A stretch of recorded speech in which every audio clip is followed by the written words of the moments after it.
Sills, happy Halloween to you. You see, Halloween kind of cool.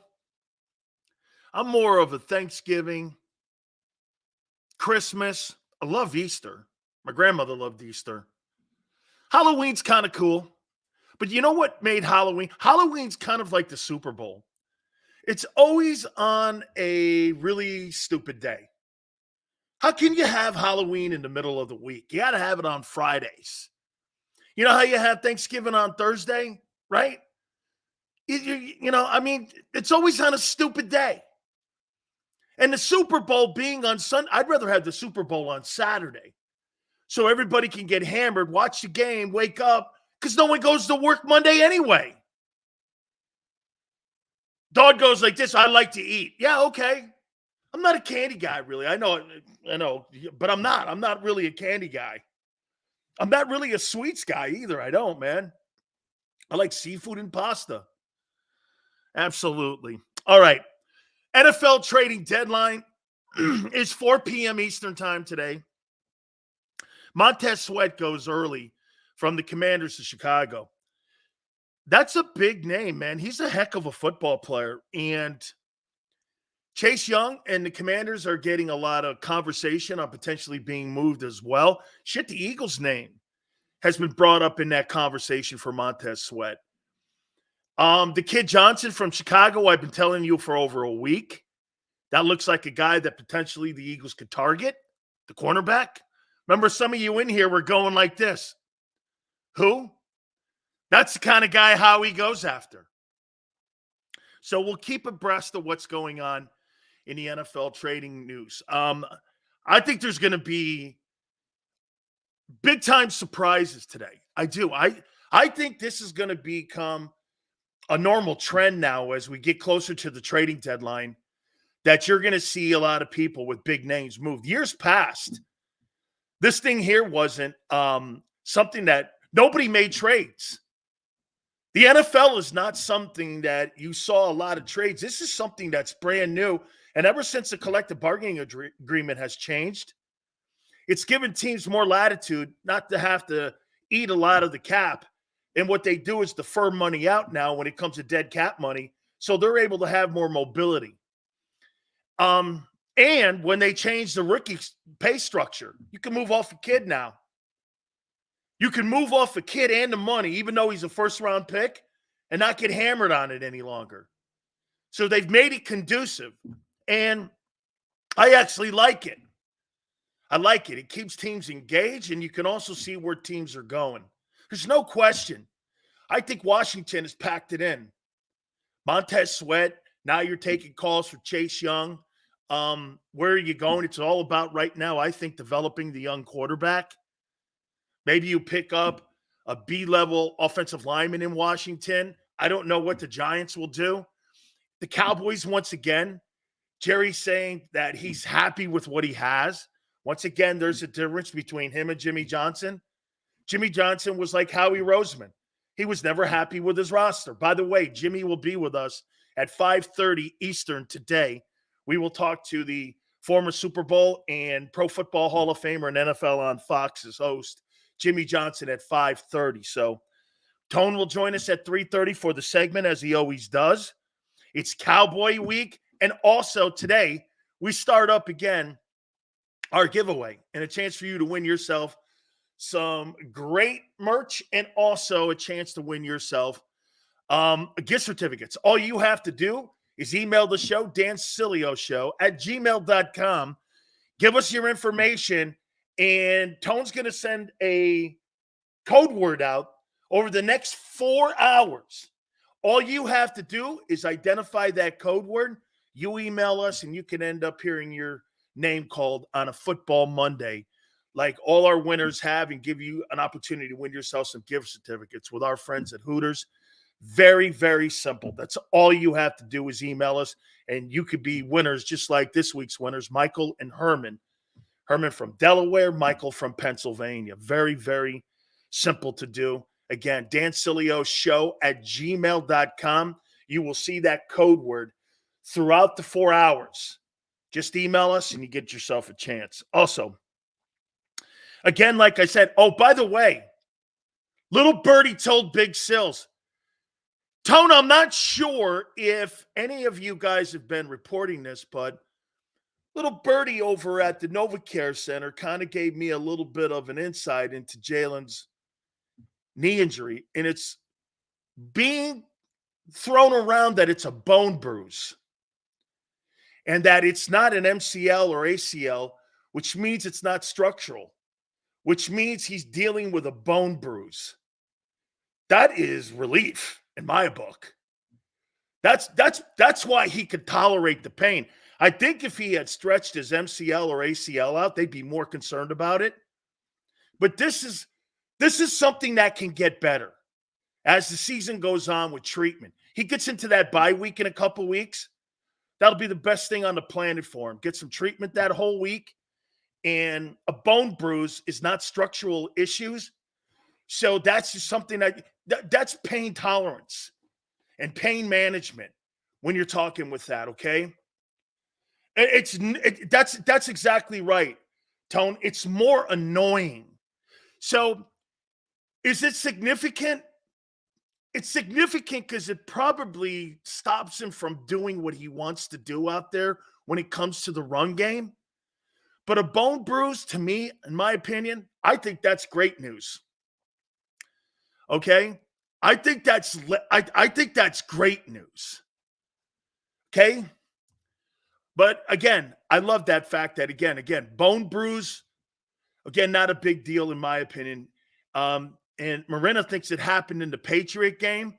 That's one of those injuries that kind of just hangs around for a little bit, especially if you continually get it banged on a little bit like that. So just a little bit of insight. It is Cowboy Week. It is. I want to do this one more time. And I'm even going to bring this up with Jimmy at 5:30. Bone bruise means it happened versus New England, and that shot directly to his left knee. I remember that play too. Every week, the more it's hit, the worse it feels. Correct. Okay? Very good. Yes. Think Hurts a better passer. I'm not sure what that means. Let me go on here. Why the hatred for the Cowboys? I thought you would hate New York more. I thought you would hate New York more. The Giants. Because that's a longer rivalry. Or Washington. Why the Cowboys? Why? What's the hatred with the Cowboys? Your longer rivals are Washington and New York. You guys have been rivals for decades, fought championships with each other. Is it really Jerry Jones? No, well, wait a minute. You hated the Cowboys in the 80s too, when Vermeil was coaching the Eagles and Landry was the coach of the Cowboys. You hated him then too. I think Jerry's kind of sprinkled more gasoline on it. You know, I think they threw more gas on it. Is it the fans? It's the fans. Okay, Jimmy Johnson versus Buddy Ryan raised it to a stratosphere. It was really good, man. The body bag games. The smugness of the Cowboys. Fans, owner, and ugly uniforms. North versus South. Hatfields and the McCoys? Is that what this is? Hatfield and the McCoys. Interesting.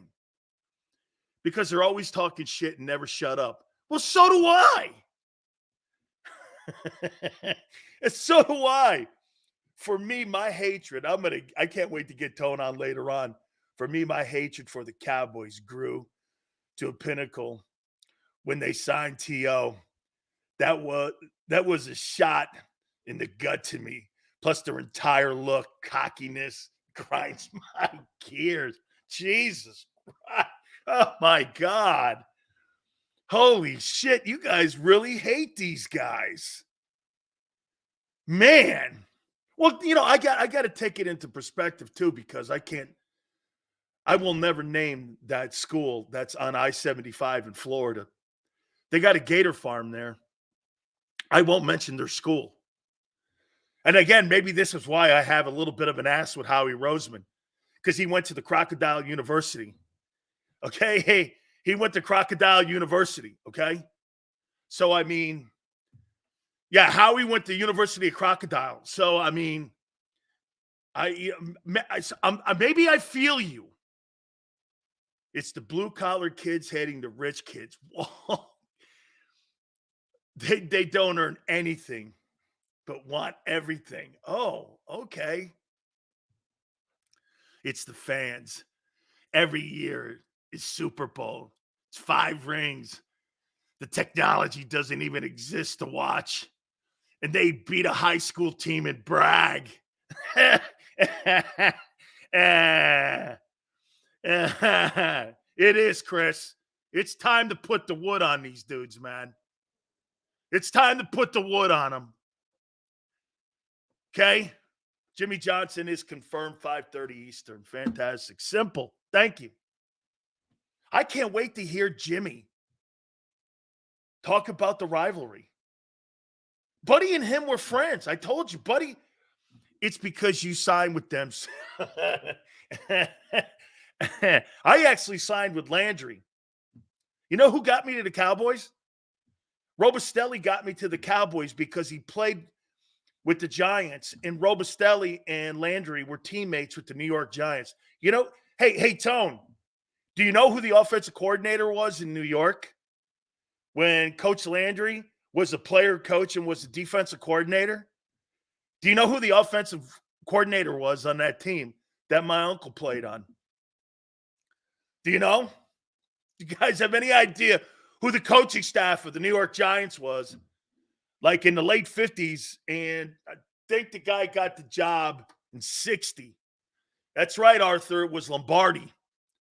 How about that, Tone? Offensive coordinator in New York was Vince Lombardi, and the D coordinator was Tom Landry. You're going to win some ball games. You're going to win some ball games with those coaches. Vince Lombardi was the OC. So I got to Dallas. Jimmy was still at UM then. And they had signed me. I think they signed me in November. I was inactive, but I was on the roster in 88. And then 89, that's when Jimmy got the job in February.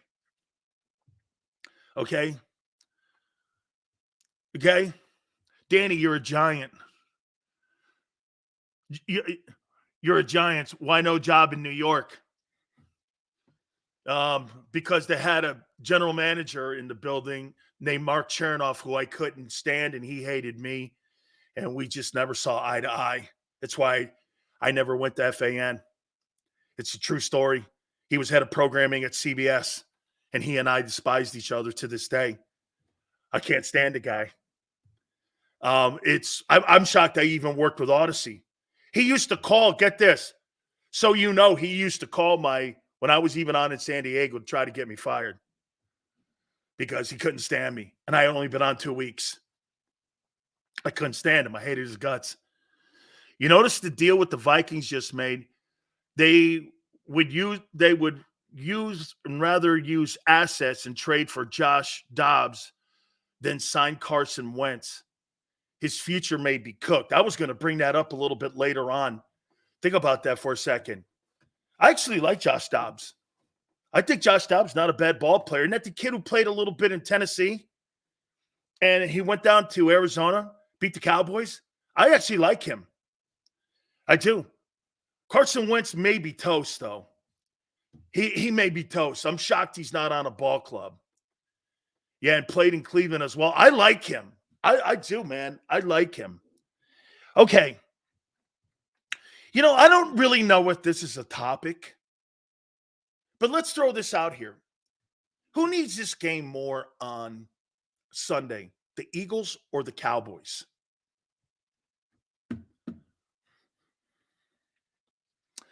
I think there's a conversation for both sides. Who needs this game more? Cowboys or Eagles? By the way, it's the game of the year. Devin says Eagles. Cowgirl, Steve. Eagles. Eagles to shut Sills up. 5-star says Eagles. Who needs this game? Chris says both. Spoken like a true Philly politician. Straddling the fence. Way to go, kid. Eagles, Sills. Couch boys. Eagles for all the reasons you mentioned yesterday. Very good, Tone. Here's why I say the Eagles. Let me, you know what, Chris? I'm more with you on this one than you think. Let me go with the Eagles. I think the Eagles on their side of the aisle need this game because you know why? The perception of the Philadelphia Eagles is that Jalen Hurts is not playing well. But if you don't watch the games and you're not paying attention to the team and what they're doing, they're trying to evolve this kid on the fly, and they're doing it while they're winning by throwing the ball more. And they feel so comfortable and confident that they're living and learning to live with the turnovers, and they're 7-1. The resiliency of the team and the character of the team is pulling this kid along here as he develops. I'll tell you this. You know, I thought about this last night. I think Jalen Hurts is developing more this year than he's had in his entire time in Philly. Why is that? Because you're asking him to do something. What's the one thing they couldn't get through Marcus Mariota's head or Vince Young's head in Tennessee? You know what that was? You can't go back to your habit of running the ball when you feel pressure. You've got to learn to throw the ball in this league, because if you can't throw the ball, you'll never win a Super Bowl. What's the one thing that Hurts is not doing this year that other dual threat quarterbacks do? What do they always resort back to when they don't see an open receiver? Take off running. Hurts is standing in the pocket and trying to develop and not go back to his comfort zone and running the ball. And he's doing this with mental toughness. He's going to turn the ball over here. You're going to have to learn to live with it. So am I. So am I. You're going to have to learn to live with these turnovers now. Josh Allen's going to throw 37 touchdowns this year and have 15 picks. And you guys will turn around and go, he had a bad year. Your guy's going to throw 15 picks too with 600 attempts. And if they could beat the Cowboys at their own game throwing the ball, shit. The Cowboys will come out of that game going, we are so far behind the Philadelphia Eagles in player development. It is mind-numbing. It is mind-numbing. This is a chance to show your player development versus Jerry's player development and all the moves that they make and why you're better and why you've been dominating since 2000. All those things. And why I say that's important, because you're division rivals. Jerry Jones is not chasing the 49ers. He's chasing Philly. He's not chasing Lombardi. Shit, dude. You can't even get out of the opening round of the playoffs. You can't even get out of the opening round of the playoffs. You got to chase Philly down first. Off topic, but whoever made the play call to Julio in the end zone is smart as hell. He put up a big number, but now teams have one more person to give attention to. I don't think anyone's going to be frightened of Julio Jones in the open field, but I do think they'd be a little nervous of him in the red zone. Is it me, Sills? It seems you're becoming an Eagle fan, or do you just hate the Cowboys? And also, have you ever considered acting? Bear, I love you guys and the fans that support the Eagles. And I love how the Eagles are run. I'm not really a fan of a team, dude. But I love when people are doing the right. Like, look at the Giants. I grew up around the Giants. That thing's a shit show. The New York Giants are a shit show. They're 10 years behind Philly right now. They'll never catch the Eagles. Unless there's massive injuries, they will never catch Philly. They're a decade behind you guys. For standings, Dallas. For respect, Eagles. All year, everyone has wanted so badly to say the next hot team is every team other than the Eagles. That's a true statement.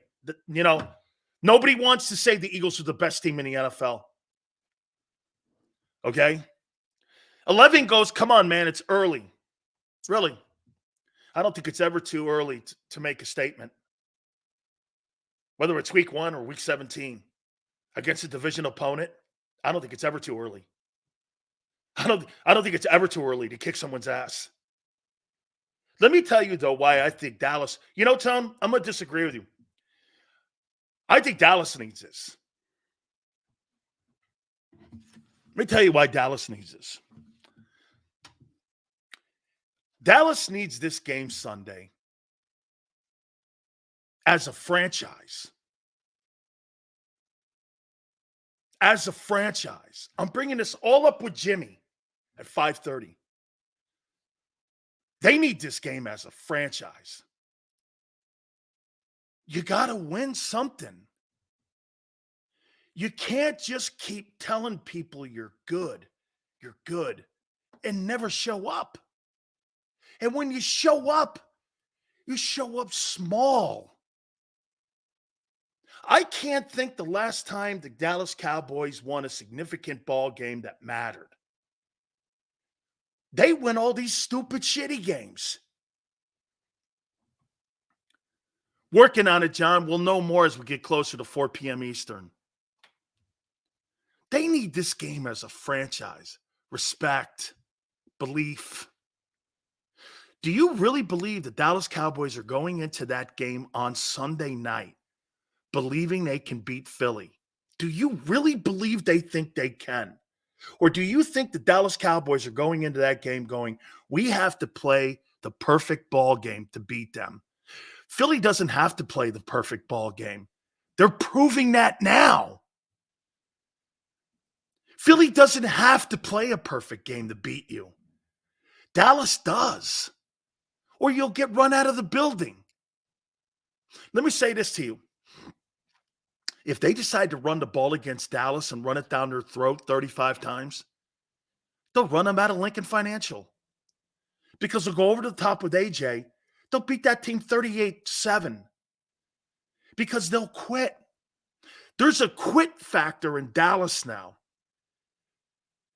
They've put their hand up twice after ass beatings. When's the last time the Eagles put their hand up and surrendered? Shit, since 2017, the Eagles are the only team I've ever seen to make the New England Patriots and Tom Brady wave the white flag because you were killing them. That's a staple. That's a staple. Look at all the big wins you've had. Okay, not all of them have led to Super Bowls, but Dallas has nothing in the last 25 years to show me where they've done anything that's remotely close to what Philly's done. They need to beat you guys for respectability. They need to beat the Eagles for people to really look at them as a true contender. Because right now, I think the Cowboys are a pretender. I think the Lions are more of a contender. The Lions are figuring it out. They're figuring it out. Okay? The Lions are figuring, you know what they remind me of? The Cowboys' first Super Bowl. They don't really know how good they are. Philly does. They know how good they are. And what fans aren't getting right now, including me, actually, is that what they're trying to do right now in Philly with their offense, they're trying to catch up with the rest of the league and not run one of those 1990s offense that they've been running for the last 23 years in Philadelphia. Run the ball, tight end play, decent wide receivers. Well, that's changed. This is the best group of wide receivers the Philadelphia Eagles have ever had, and they're utilizing them. Philly never utilized wide receivers before in their past. It was tight end, Brian Westbrook, run the ball, red zone, play defense, go beat teams. That's 1994. What they're doing now is they're trying to climb into the Bills, the Bengals, the Chiefs, the Chargers, the Jags, on teams that throw the ball all around the yard. Okay? And remember what I said. The best group of wideouts, not a wideout. Best group of wideouts with a tight end and a pass-catching back. It's the best skilled set team the Eagles have ever had in their history. In their history. Am I wrong? Is this not the best offensive skill set people that you have had in the history of the program? From the tight end to the two wideouts, you now have a pass catching. And I'm saying as a group, is this not the greatest offensive group of pass catchers that the Eagles have had on the field at one time? Think about that. How many years has the Philadelphia Eagles been around? This is the last 2 years is the best you've ever seen with a group of people. Not just a T.O., Irvin Fryer, Harold Carmichael. You got 6 dudes that are Pro Bowlers as skilled guys. I personally don't think there's a team in the league that has and could compare to it. The Eagles have never been this talented. If this group doesn't deliver a Super Bowl, it will be a huge failure. How about this? I don't know about failure. It would be a huge disappointment. Because winning a Super Bowl, in my opinion, you got to have all 53 components working at one time in the right time, and you have to have the right coaching. Okay? You have to have the right coaching. The right coaching. Injuries. Not significant at skilled and premium positions. You know, I'll tell you something. Howie Roseman is going to go down potentially as one of the best salary cap GMs ever. I don't know about one of the best GMs ever, but he'll go down as one of the best salary cap GMs of all time. Because you know why? Outside of the 4-win season and a couple skips with injuries, all happens. And by the way, there's no question that R.C. Slocum thing that he went on, that caravan he went on to Europe after he got put in the broom closet, he's a different dude, man. He now looks at teams differently. I can't wait to talk to Jimmy because I think Jimmy Johnson's the greatest talent evaluator in NFL history next to Chuck Noll. And it was Jimmy that making all the moves. Isn't it crazy when you see this? Yeah, R.C. Buford, the guy from the Spurs. Look at what that guy did. R.C. Buford and think about this. R.C. Buford and Bill Belichick, those programs were kind of identical. Not a lot of flash, not a lot of anything, just a ton of winning. And look at what they did. They were really like the first team, the Spurs, to look at foreign players. Tony Parker, Manu Ginobili, when other teams weren't really doing that. They were talent evaluating and scout evaluating and getting a personal idea of what fit their style of play. I think you can apply R.C. Buford or Howie Roseman to any sport. This is about identifying talent, whether you're a singer, basketball player, football player.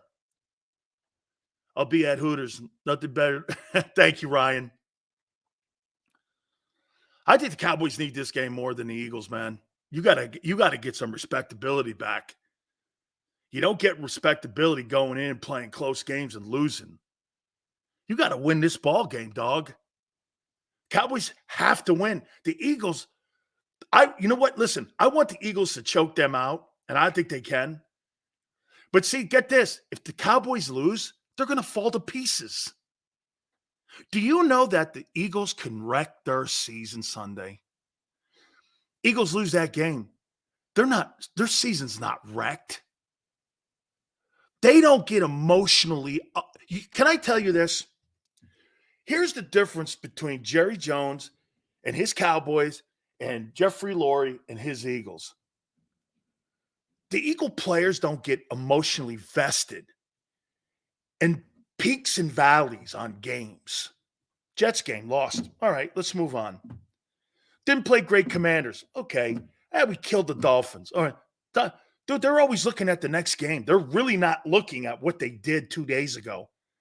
Look at what the Cowboys are doing. They made a whole week of excuses why they got killed by the Niners. They didn't stop talking until Friday. And that's why they limped around in that Charger game. The Eagles can wreck their season. You know why? They're not emotionally balanced because the owner's not. His emotions get the best of him. Jimmy never loved this play. You know what? I was one of his favorite players. That never mattered. That never mattered. I was mad as hell at him when he cut me, and I got hurt. You know, he gave me every opportunity to stay on the team. I didn't want to go through the injury route. That was on me, my mistake. I didn't talk to him for 10 years. Honest to God, he called my radio show in Tampa. This is a true story. Hey, you know who this is? He called me from his freaking boat in the Keys. Tone, the craziest thing. I was on, he heard me talking because WDAE was a huge single. And you could hear it all over the southeastern part of the country. And he called me up. He goes, "Hey, it's Jimmy." And I'm like, oh. And he goes, "Hey, I'm sorry." Right there in the air. And I went, "I'm too, coach. I didn't mean to do that." He goes, "You know, you're my favorite player, one of my favorite players of all time." And I was like this. I know. He goes, "I gave you a chance to be on the team. You didn't want to take it. So we gave you $75,000 and pushed you out the door." And I was like, "I know." Shit, Butch Davis. I told you guys the other day, Butch Davis. I walked into a grocery store with my girlfriend then and now my wife. He looked right at me and read me the riot act. "Why didn't you do what they asked you to do? You could be on the Cowboys right now having Super Bowl rings. Instead, your stupid, arrogant, pig-headed ways of doing shit cost you a chance to be on the Dallas Cowboys." This is right in the middle of a grocery store. He's reading me the riot. My girlfriend looked at me and goes, "Jesus." I go, "Yeah." And these guys are my best friends to this day. It's a true story. True story, man. Could have had 3 rings. Said I was too arrogant and too pig-headed. Let me say this to you also. So Jerry Jones says that he's not going to move anything. He's pretty happy with what he has. Jimmy in 5 years made 57 trades because he was never satisfied with his roster, and they won 3 Super Bowls. How could Jerry Jones, who hasn't done anything in the postseason, be happy with what he has when you know he can't win against dominant teams like San Francisco? I don't care. You want to hear something? San Francisco can be 10-7 and run the Cowboys over and kill them in the playoffs. I think Seattle now got better by getting a kid from the Giants. I don't think they can beat Seattle. I'm not sure that the Cowboys can beat the Lions. I do not believe they could beat the Lions now.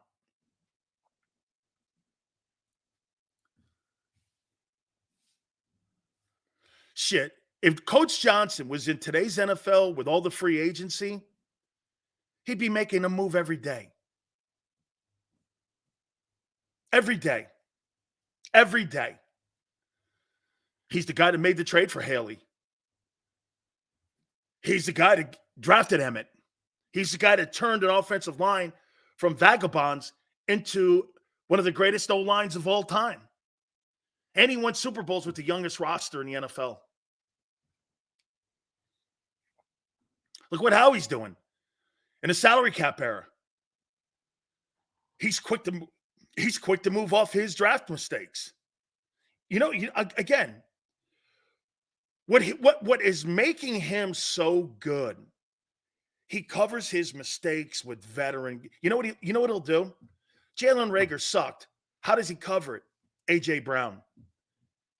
Derek Barnett never really panned out as a guy, a first-round edge rusher. What'd he do? Got Hassan Reddick. He never really drafted a cornerback that was worth a shit. What'd he do? He went out and signed 2 corners. He went for the sure thing instead of the unsure thing. That's knowing your weakness. Hey, man, it's hit or miss on these corners. I think it's hit or miss on corners, just like it is on quarterbacks. I think it's hit or miss. Look at how many corners the Raiders have drafted and how many have bombed. What was that kid from Ohio State that they drafted in Detroit that was supposed to be like some sort of world beater? He stinks. He stinks. Not that easy, man, and those skilled position guys. Wide receivers, too, man. Chase Young to the Niners, is that true? Holy Madon. Chase Young to the 49ers. Can someone tell me if that's a real deal? Chase Young to the 49ers. I'd like to know what they gave up because that is a spectacular move. San Francisco is not effing around, man. Is that really Chase Young to the San Francisco 49ers? Wow. So that means you get to see him again. 3rd rounder. So now you have Bosa, Gregory, Chase Young, Armstead, and you have Javon Hargrave. Number 2 overall pick, Commanders defensive end, Chase Young is being traded to the San Francisco 49ers. Likely a mid-round pick in 2024. Are we saying a 4th? Or like a 3rd? Wow. Wow. Wow. Steve Wilkes the issues for the Niners right now are not defensively. The issue with the Niners is offensively and not having Trent Williams and Debo out there. That's a big move. John Lynch. I think so too, Scott. Mid-rounder, 7 rounds, probably a 3rd. Could be a contingent. I don't think Brock Purdy's played awful. I think he's had a couple bad games. Couple bad throws. I think he's had probably 7, 8 bad throws. They've been playing against excellent teams too, man. I wouldn't say Minnesota's an excellent team, but I would think that the Browns defense is the best in the league. Cincinnati has been to 2 AFC championship games in back-to-back years with Joe Burrow. I don't think that's a poor team either. They could easily get back to the AFC title game. It's not like they're taking on shitty teams. They're not taking on shitty teams. 49ers get Chase Young. Commanders get a 3rd-round pick. Okay? Wow. 3rd-round pick for Chase Young.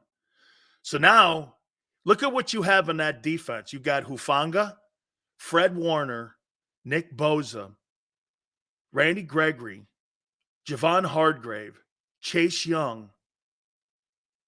I mean, you've got superstars at every level. You got superstars at every level. They got better.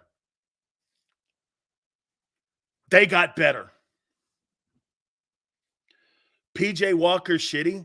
So is Zach Wilson.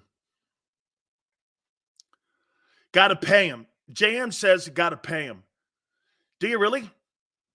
Don't you think John Lynch rolls in on him and says this? Well, you're coming off catastrophic knee injuries the last couple of years. You're not getting top-end dollar. Nobody's paying him top-end dollar.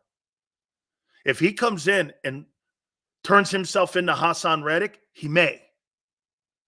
So I'll tell you what, JM, maybe he is playing for a contract here with somebody around the NFL.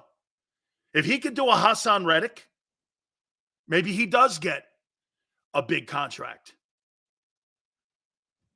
Okay, maybe he comes in, maybe he gets you a couple sacks and he's an impact guy.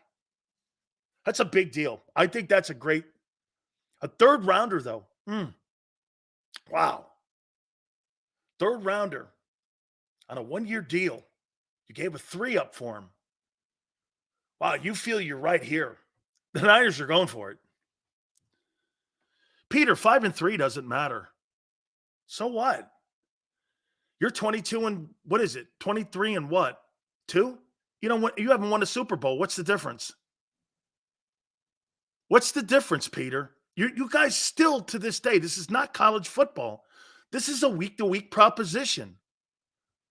7-1 doesn't mean you're winning the Super Bowl. It doesn't mean that in February you'll have the best team. 24-2. The only thing that people can put behind that is fire.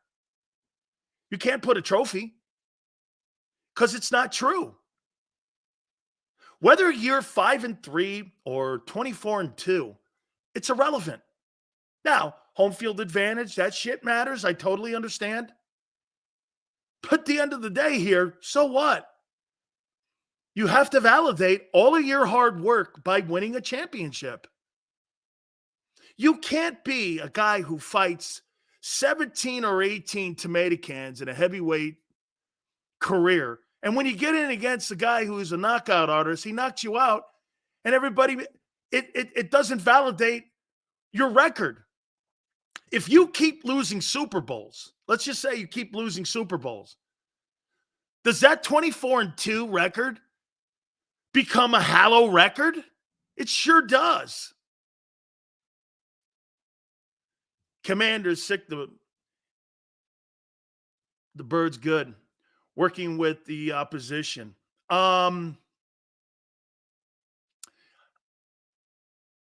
Sending Chase Young to San Francisco so that it helps the 49ers. Still NFC, man. The Commanders are going to have to face the 49ers down the road, too.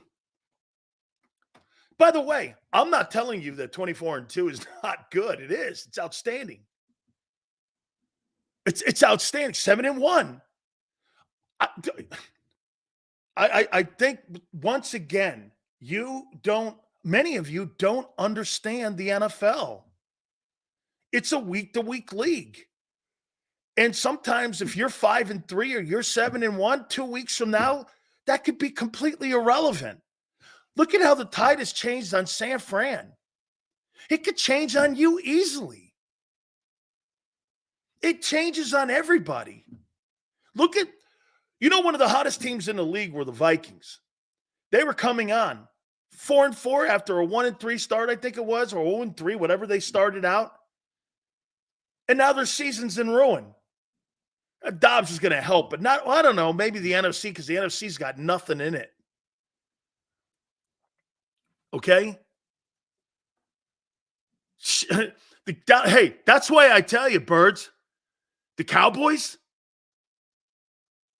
the Cowboys have not had the success that the Eagles have had. But at the end of the day, both teams won Super Bowl for the Eagles in 30 years. This year's the 30th year of Jeffrey Lurie. Okay, I guess. I thought you'd expect more. But you'll hang your hat on 24-2. Okay? 30-11, not bad for a cheerleader. Dude, 30-11, you think Nick Sirianni is some sort of great coach? Let me show you something. I'm going to move on to my NFL because today we do our top 10 NFL teams. I'm going to show you something here.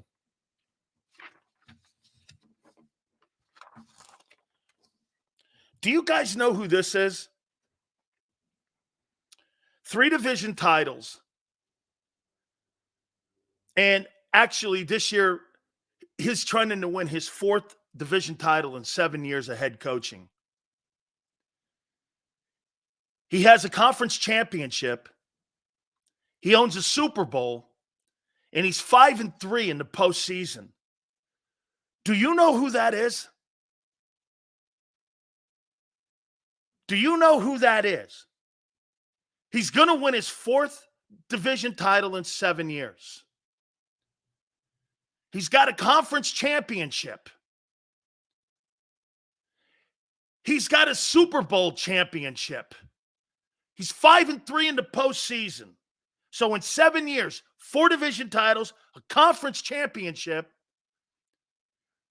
an NFL title. That's Doug Peterson. That's a coach.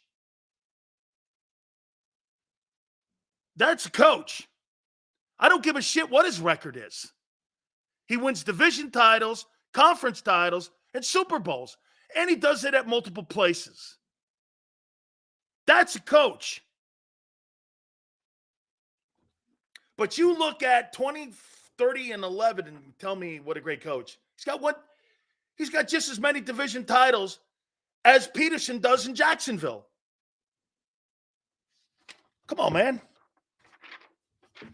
The record in the NFL, how about this one too? Tone, think about this. Dick Vermeil just went into the Hall of Fame, right, as an NFL head coach. Let me see something here. Dick Vermeil just went in, right? What's Dick Vermeil's winning percentage as a head coach in the NFL?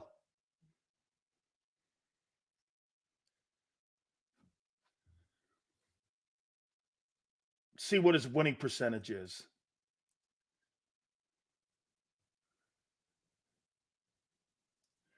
This guy has won 52% of his games, and he just was elected to the Pro Football Hall of Fame. 120 and 109. Not a very good record, really. Not that much above 500, right? Just a couple games above 500, right? 11 games above 500. Think about that. He went to the Pro Football Hall of Fame for the job he did at places to turn reclamation projects around. He's only 11 games above 500. You think Dick Vermeil's a shitty coach too? Your boy's got a 700 win percentage. You think actually that he's better than Dick Vermeil? Say it with me. You think that Doug Peterson's a better coach than Dick Vermeil? Really? 11 wins over 500. Give me a break.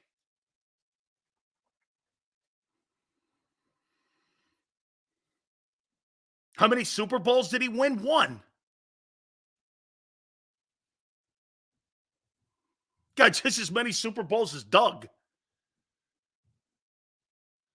Again, the point is, coaching is going to matter in this race this year. Coaching mattered in the Super Bowl. You lost that game.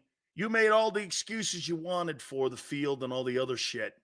There was some to it with that guy Gannon. But coaching costs you. So all of these intangibles, you see, that's the one thing you still don't have that you're confident on.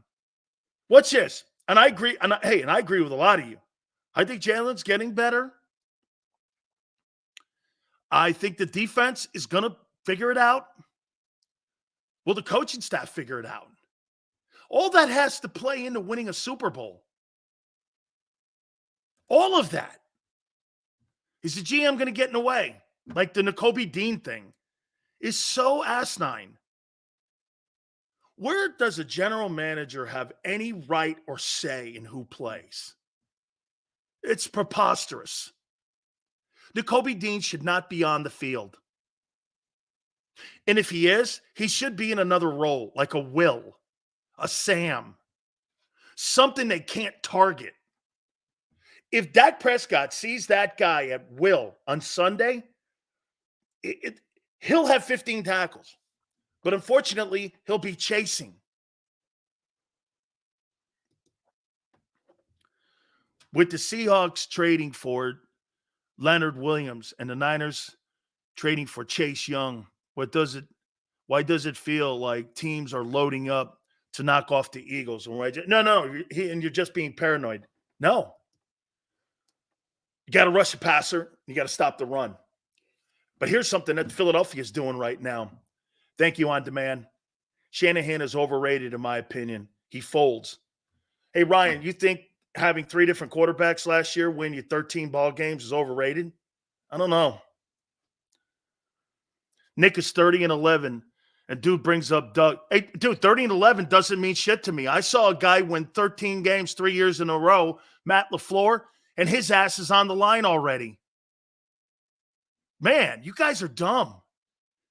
Winning the Coach of the Year award for Brian Daboll, how's that working out this year for him? Being a coach in the NFL, it doesn't matter what your record is. You will be fired. Ask Andy Reid. It doesn't matter. Organizations today go with the numbers, front offices, and handpick their coaching staffs and handpick their head coaches. This is not like the good old days where coaches bring their... What coach? Andy was probably the last guy in Philly to hire his entire staff. Doug Peterson told us at the Super Bowl he had to introduce himself to 90% of the coaching staff, which means he didn't have anything to do with the hires. But I don't think that's a Philly thing. I think that's a league-wide thing. More front offices are more in control because of all these analytics. Dude, Ron Rivera is... Hey, would we not agree, Tone? Ron Rivera is a different coach today than he was 4 or 5 years ago. Because he clearly goes on analytics of what the guys are telling him in his ear. That guy does not gamble like he used to. Okay? He just does not. Shanahan tried blocking Reddick with a backup tight end. Okay, mistake. Okay? What coach do you think that Nick Sirianni hired?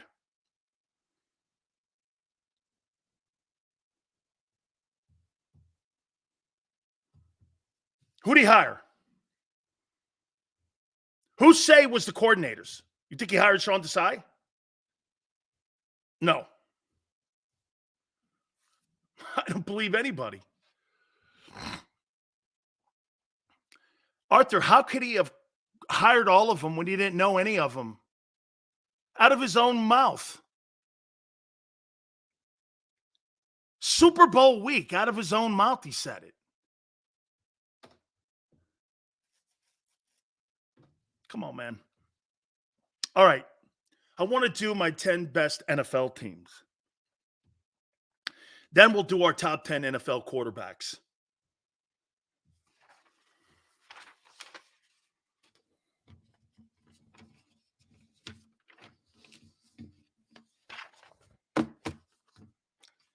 Sports Grid asked me to do this for them. And my boy Pharrell has been really kind for me. And he posts this for me. Here are my top 10 NFL teams. At 10,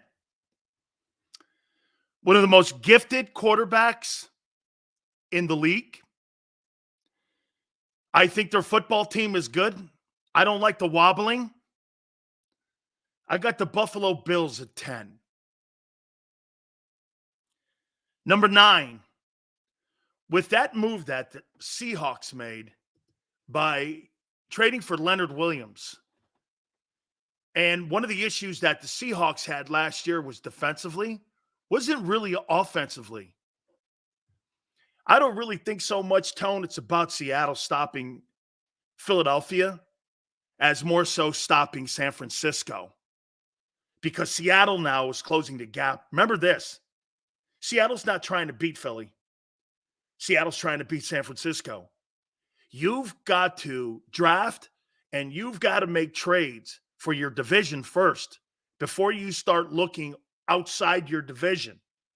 What's the point if you can't beat the 49ers? If you're concentrating on the NFC East, who you might not play. You might not play them for the next 5 years after this year. Why would I be building to beat them when I've got to beat San Francisco if I'm Seattle? and vice versa. You've got to beat them.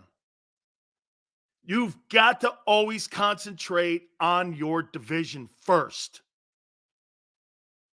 But see what, I can see where Tone sees this because San Francisco was built a lot like Philly. And you kind of get a cover here with that. Because if you could beat San Francisco, you can beat Philly. Because they're built a lot alike. Okay? They're built a lot alike. Power teams, run the ball, really good dynamic receivers. I do not believe at all that you have the skill on defense that San Francisco has. You don't have one linebacker in the team that's anywhere near the two backers they have, let alone Warner. I believe that their secondary, your corners are not playing very well. And I'll give the pass to Slay because he's banged up, but Bradbury's having an off year. And this was kind of like the year he had with the Giants his final season when the Giants decided to let him walk on the street because he looks like that year now. He's not playing very well. Your safeties are still trying to figure it out. Your defensive tackles are as good, if not better, than San Francisco's. Your edge rusher, I think, is having a better year than Nick Bosa. I'm not sure Bosa's playing great football. I think the holdout, I don't know. I don't see his name popping up a lot like I do when I see the finisher in San Francisco. However, now with the additions of Gregory and now with Chase Young, you add massive depth to your edge rushers. Whereas outside of Josh Sweat and Hassan Reddick, you have nothing else. I would say Howie might want to look for an edge rusher here. Somewhere, maybe the kid Hunter up in Minnesota. Maybe that kid Hunter, Daniel Hunter, they've been trying to move him. Would they make a move for Brian Burns and turn Brandon Graham into a backup? I'd be totally in favor of that. But that's going to cost you a ton of selections. And I don't believe he's going to do that. Brian Burns is out there because Carolina needs picks. Okay? They need picks to move up into the draft because of what they did to get Bryce Young. I think it's just too pricey. I do too, Maurice. I think they should blitz more Philly to help them safeties and to help the corners out a little more. Okay? Jordan Hicks. These are all good names. I think you need another edge rusher. Brandon Graham is not delivering for you. But that's okay. He's not playing horrible. He's just not delivering. And Derek Barnett isn't giving you anything either, really. They're just dudes right now. The only two guys on your edge right now that are giving you any kind of pressure are Sweat and Reddick. And Reddick's coming on. Not bad, but you have no depth there. You have zero depth. And really, zero talent behind these guys. Sweat is incredibly gifted. You know I've been saying that for 2 years. Okay? Been saying that for years. Last 2 years. He is absolutely great. Okay? All right? Like I said, LJ, your edge rushers, Brandon Graham and Sweat, are your only guys. And you're getting nothing from Brandon Graham. Zero. Sweat's good. You have no depth. Derek Barnett's terrible. Take it back. He's a dude. San Francisco now has depth with Young and Gregory. They've added depth. That's how you win Super Bowls. That's how you guys won the 17th Super Bowl, by adding guys like Chris Long. Nolan Smith is still in the process of developing. He's not Chase Young or Randy Gregory. You're not getting the same. Okay, moving on. 8. I got the Dallas Cowboys here. I'm going to put the Cowboys at 8 because I do think they have a decent secondary. There's the 2 edge rushers. I think they're weak in the middle. I think their old line is good. Tony Pollard's not bad. Here, we'll look at the Cowboys here in a minute. Dak's not having a awful year.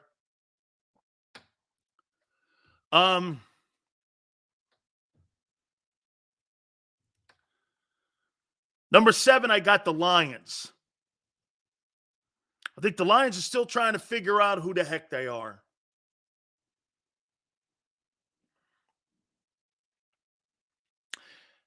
I got the San Francisco 49ers at 6. Got to end the streak, man. Who they got on the agenda this week? Oh, they're in a bye, right? San Francisco's in a bye, right? I got the Niners at 6. Big Sil's top 10 NFL teams. Number 5, I got the Dolphins here.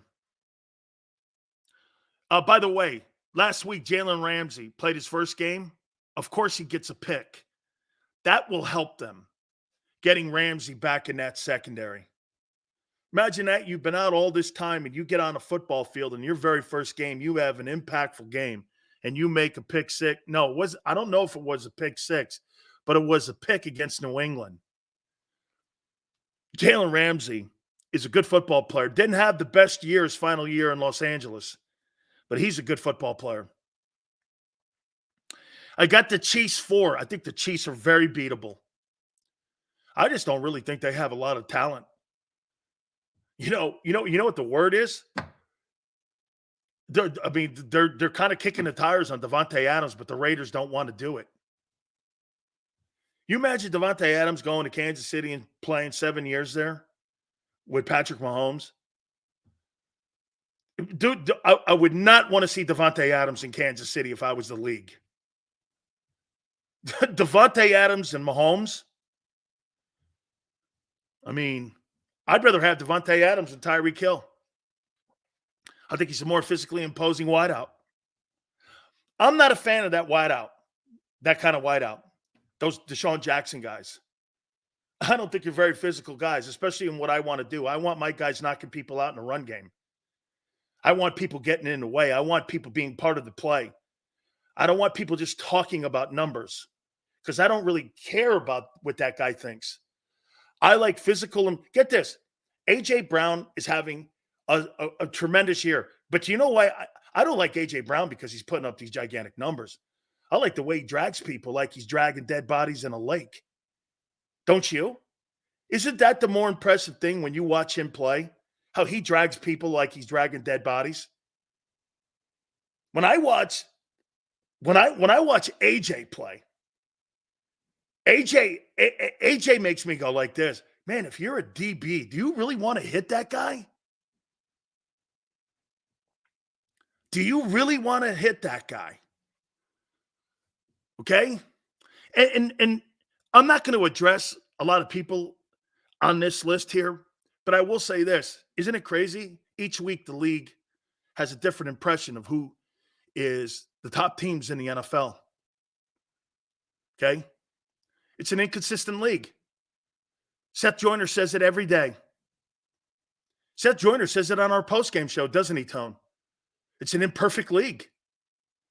That's why you get inconsistency every year and every week. Says it every day. And there is a legendary Philadelphia Eagle who says what I say every day. And yet there's people who don't get it. Those are people who don't listen to Seth and me, but think they know that the league is not perfect. But you know better. Because you eat cheeseburgers and you sit in your dad's basement with your guinea tea on, shaving your one eyebrow. It's all good, guy. I'm with you. I'm a fan of you, man. Go get it, guy. Number 3. I have the Ravens here. I think the Ravens are going to make a move.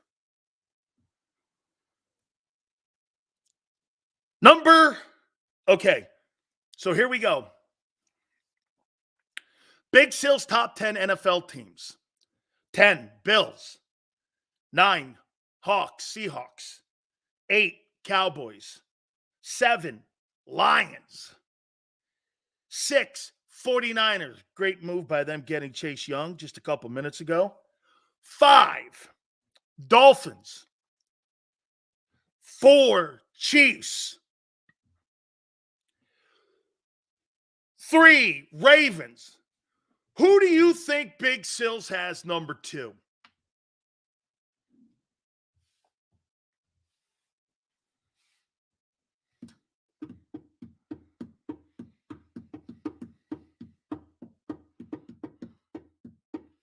Who do I have number 2? Nope. I have the Jags. And the number 1 team in the NFL is the Philadelphia Eagles.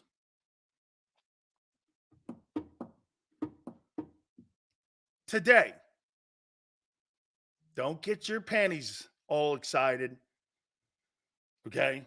Today. So Bills 10, Seahawks 9, Cowboys 8, Lions 7, 49ers 6, Dolphins 5, and this is with a shitty defense the Eagles played against the Commanders. Dolphins 5, Chiefs 4, Ravens 3, Jags 2, Eagles 1. You have to give credit to 7-1. It'd be lunacy. I mean, the Jags are playing good football, really good. The Ravens, they've wobbled a bit, but they're playing good ball. The Chiefs, what a stinker. How could you name the Chiefs the number 1 team in the NFL when they just laid an egg against that Denver Broncos team, which is almost ready to wave the white flag? I mean, honestly. The Dolphins, I'm not really believers yet. I got to see them beat a team that matters. The 49ers, got to end that losing streak, dog. Okay? you got to win. You're not doing what the Eagles do. You may not play well, but you got to win them games that you don't play well in. Okay? The Lions, I think they're still figuring it out. Seahawks are making moves. They want to be in the party. I got the Bills at 10. You got to slowly move your way up there, guys. You got to move your way up. We're going to look at the Cowboys and my top 10 NFL quarterbacks. Plus, Tone will be with us at 3:30 for the segment. And Jimmy Johnson from the NFL on Fox will be with us at 5:30. The Hall of Fame coach will join us, and we'll get his thoughts. And what I love about him being on at 5:30, it's after the trading deadline. Plus, it's Cowboys and Eagle week. Jags in a 5-game snap, but where are the Bengals when the 49ers drop 3 straight and the Bengals are rolling? The Bengals are 4-3, okay? The Bengals are 4-3. Just because, hey, I look at the overall body of work too, man, not just 1 week, like you guys do. It doesn't work like that. You look at the 8 games. If Super Bowl was today, Sills, taking Philly, correct? I'm going to write that down. Super Bowl today. I like that. All right. Guys, do me a favor.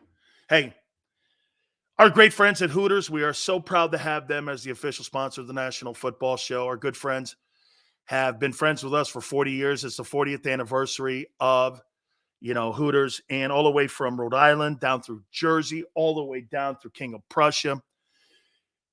You have to understand that I've been associated with them for all these decades, and it's one of the best places that friends can go to and experience what I call football and Hooters. What a better combination when it comes to the fall when you want to see your favorite football team. It's the official home of all Eagle fans. If you don't want to go into the place, use the app, HootersToGo.com.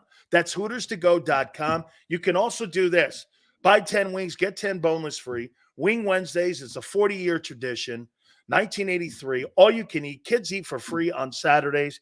What an absolutely great experience. NortheastHooters.com. That's NortheastHooters.com. When you go into any one of the Hooters, from Rhode Island through New Jersey down to King of Prussia, do me a favor, tell them Big Sil sent you.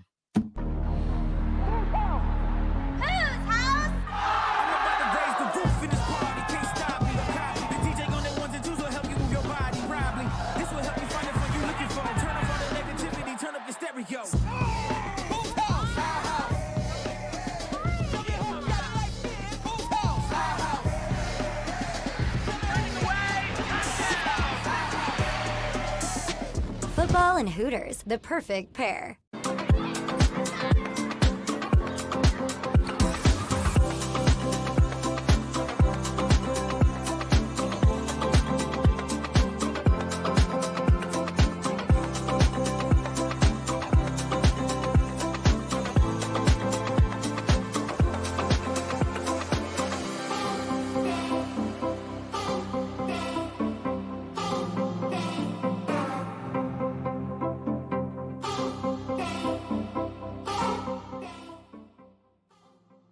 If you own a company and you're not producing a podcast, you're missing out. The public consumes messaging when they're ready. Join the professional podcast network of companies and let JAKIB Media Partners put you in the podcast arena. Come to our professional studio or we'll come to your place of business and professionally produce your company podcast. Call JAKIB Media right now at 267-261-3428. 267-261-3428. My name is Dr. Bruce Grossinger, and I'm the medical director of Philadelphia PRP and Stem Cell Institute. I'm reaching out to those who suffer from spine and joint pain. We use treatment methods that require no surgery, no scalpel, no drugs. Running, walking, or whatever your desires are, Dr. Grossinger is where you need to come. You can benefit from the same PRP and stem cell treatment as Wilbert Montgomery. Call us now at 610-222-5675. We're here to show you a better way to spend your state income taxes and get the money to where it's needed the most, to the thousands of qualified kids. What we like about Blocks is they really know where the need is. This program ensures that their dollars come 100% into these kids for their tuition assistance. If you are able, Blocks makes the EITC piece go very quickly and very smoothly. Turn your PA state tax liability into need-based scholarships and receive a 90% tax credit.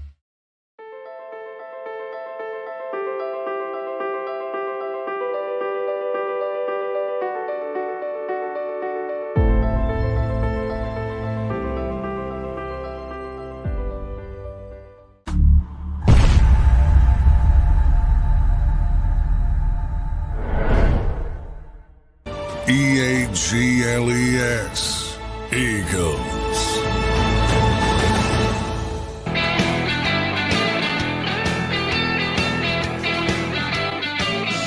Oh my God, Eagles and Jags in the Super Bowl.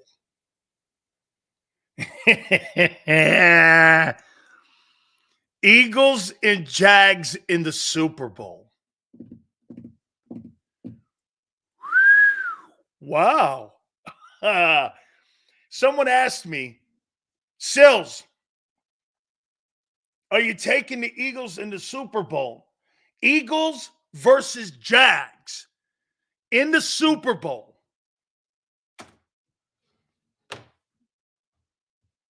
Jags won't get past the first round. They did last year. They got beat.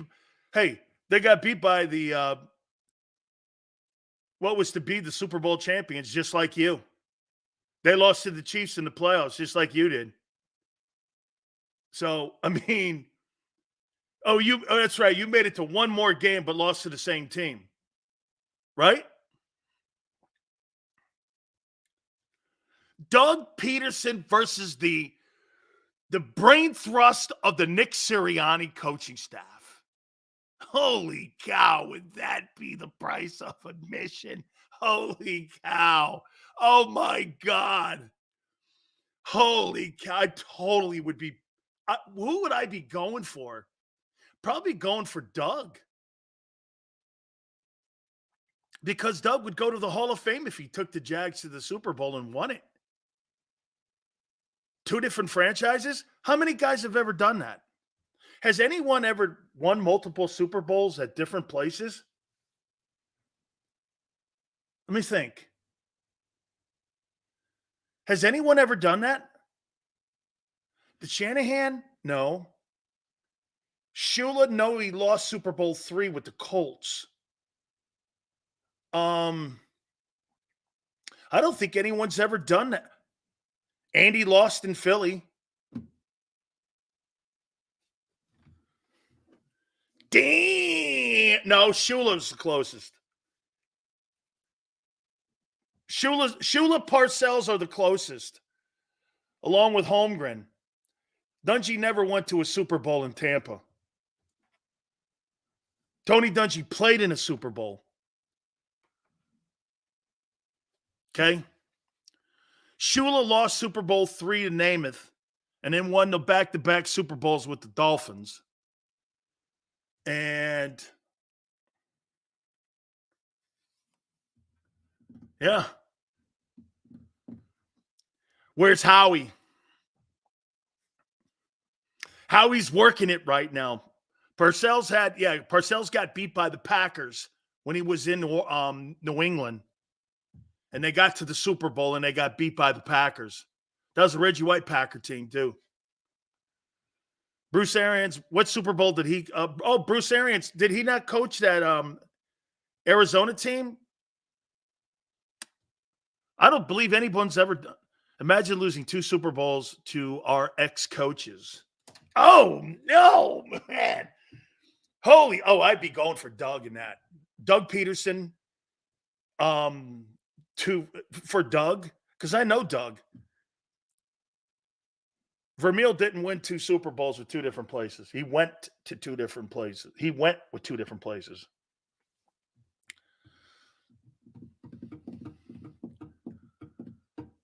That was Wisenhunt. You're right on. Okay. No. Now, he's got Super Bowl rings as OC in Pittsburgh. Ooh. Woo! Dougie P. Could you see Eagle fans? There's Doug Peterson, the guy you fired, and if he beats you, oh my God. It would be like Brady winning the Super Bowl. That would be the great story that week, wouldn't it?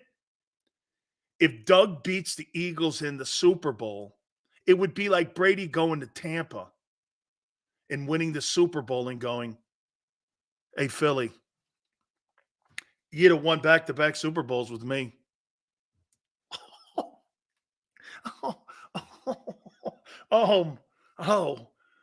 That's going to hurt a little bit. Even if Doug wins one and you're not in it, and he wins one down there, because I think he's going to win one down there. He's too good a coach, man. He's a great coach. Doug Peterson is a great coach. So you're right. If the Super Bowl was played today, I think it'd be Eagles and Jaguars. Yeah, Eagles and Jags. Look at Dirty D. I'd be pissed and happy for Doug all in the same time. Dirty D, spoken like a true Philly. Here, right? Am I right? This is how you would do it. You would be in a world of mourning, but as you came out of it, you'd be like, well, if I had to lose to somebody, it's going to, at least I lost to him. Like, did you not say that with Andy Reid in February? Did Eagle fans, did you not at least do this? Well, shit, it's better losing to Andy than anybody else. So if I have to, I'm okay. Right? I would feel that way. Guy loved coaching Philadelphia. He has great ties to Philadelphia. He loves the owner. There's no animosity between Andy Reid and the Philadelphia Eagles. He's got great respect for the entire world. Hell, there's guys still on the team that he was responsible. How about Andy Reid? So am I right when I say this, Andy Reid, did he draft both Kelsey brothers?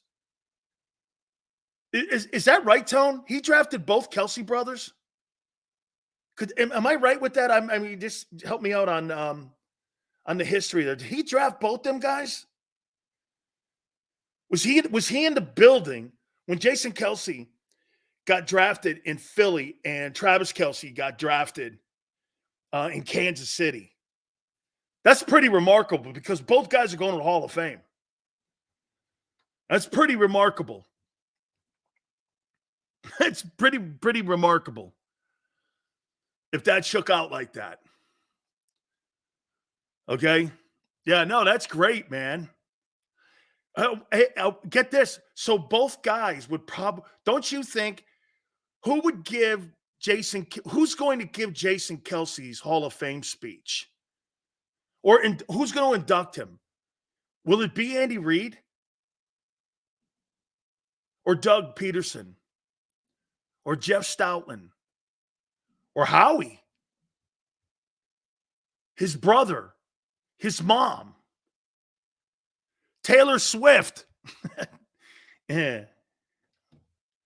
Who's the betting person? Howard Mudd? Yeah, hey, you know the story with him. They were looking at him. Howie wasn't even sure he was really that good.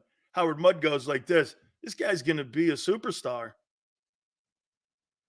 He was an undersized guy coming in, and all of a sudden he just kept looking up. He's like, this guy's good. Now he's great. Now he's legendary. Now he's going to go into the Hall of Fame as one of the very few centers in pro football history. You know, going into the Hall of Fame as a center is like going into baseball's Hall of Fame as a catcher. There's not many of them. There's not many centers in pro football's Hall of Fame. It's because it's one of the absolute toughest positions to play. Because you're the quarterback and you've got to be when you have a great center, you've got a great O-line. That is Mike Webster, back in the day, when he was on that Steeler O-line. Do you know Mike Webster's the only guy from that Steeler dynasty that's in the Pro Football Hall of Fame from that O-line? He's the only guy. The quarterback's in, the running back's in, 2 wide receivers are in. Somebody blocked for him. Was it just Mike Webster? Yeah, he was a good center in Kansas. Kansas City has a good one right now. What's up, Alexander? Howard Mudd. I can't wait to, hey, we're coming up on it now, right? Wonder what happened. Because now the deals will start trickling out here. Am I right? I know Tone's looking at that wire right now, man. Keep hitting refresh because you may see something. I think you're going to see some big names popping up here. I really do. All right. So we did our top 10 NFL teams. We're going to do our top 10 quarterbacks here in a minute, but I may do that after Tone here. Real quick. What you saw with Jared Goff last night, are you now starting to do this like me? Did the Rams make a mistake and give up too soon on Jared Goff? Wouldn't they have won a Super Bowl with him also? Did Sean McVay give up too soon on him? Look at all the draft picks that they've used on that Stafford deal to rebuild that team. So he had already gone to a Super Bowl. They lost like 14-3 or some shit. Hey, would we not agree he's doing a better job in Detroit than Matthew Stafford did his entire time? And he had Megatron.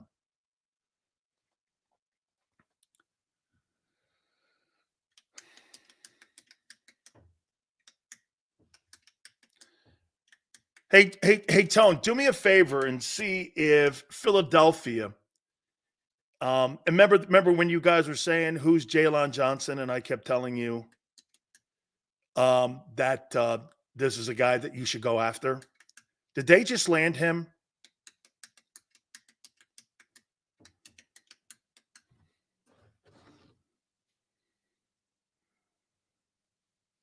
Did they just land Jalen Johnson?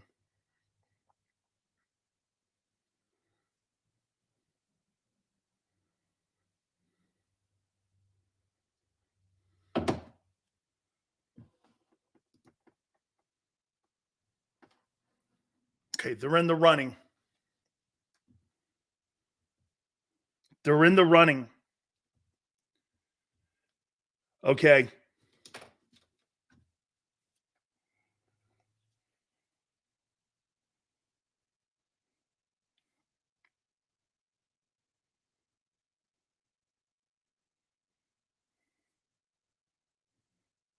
Three teams. I can't find out the three teams yet.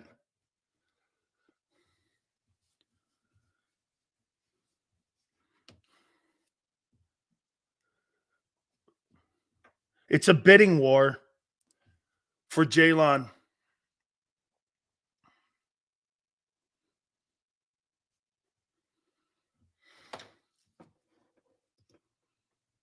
The Eagles are among top two contenders, making a serious push to acquire cornerback Jalen Johnson before the 4 p.m. per Schultz report. Yep. Seattle, too. Seattle. Hey, Tone, why don't you jump on? I would think also edge rusher. If I were, I'd make a push for potentially Daniel Hunter. Don't jump on. Big sales, things are starting to get a little tricky out in the NFL world. Who's Jalen Johnson? Now all of a sudden, everyone, I want him.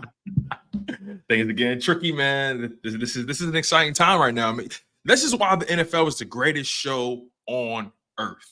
There's nothing that can top what the NFL provides to fans, that provides to sports pundits. The NFL just gives you so much to bite into all year round. They dominate the news cycle. The NBA wish they could do something like this. The MLB wish they could be something like this. The MLS, the NHL, they wish they could even scratch a fraction of what the NFL has done to to fans, to people. They have us waiting. They have us waiting at 4 p.m. in the afternoon on a Tuesday for guys to be moved. This is box office, baby. This is what it's all about. Do you know that there's a World Series game tonight and no one cares? No one gives a damn. No one cares. No one. I mean, the NBA should just go on pause when shit like this is going on, because this is freaking absolute classic stuff going on here, man. All right, let me throw some stuff at you that I threw out in the first hour here. Okay. Who needs this game more on Sunday? I'm going to say Philadelphia, right? And the reason I say this is because now, matter of fact, let me frame it like this. I think both teams need this matchup, but I think they need it for different reasons. And the Philadelphia Eagles, on their side of things, they need this matchup because they have an opportunity to go up 8-1 in the conference. You go up 8-1 and you drop the Cowboys to 5-3. You now have at least a 2-game cushion between the Dallas Cowboys and yourself. On top of that, now you own the tiebreaker because you beat them. The San Francisco 49ers, they're already 5-3, right? So you already have a leg up on them, right? At this point, there are about 4 teams who are kind of deadlocked around that 5-2, 5-3, and the Philadelphia Eagles are the lone guys at 7-1. The Philadelphia Eagles have to get this win, especially going into the bye. You don't want to go into this bye with that loss on your resume.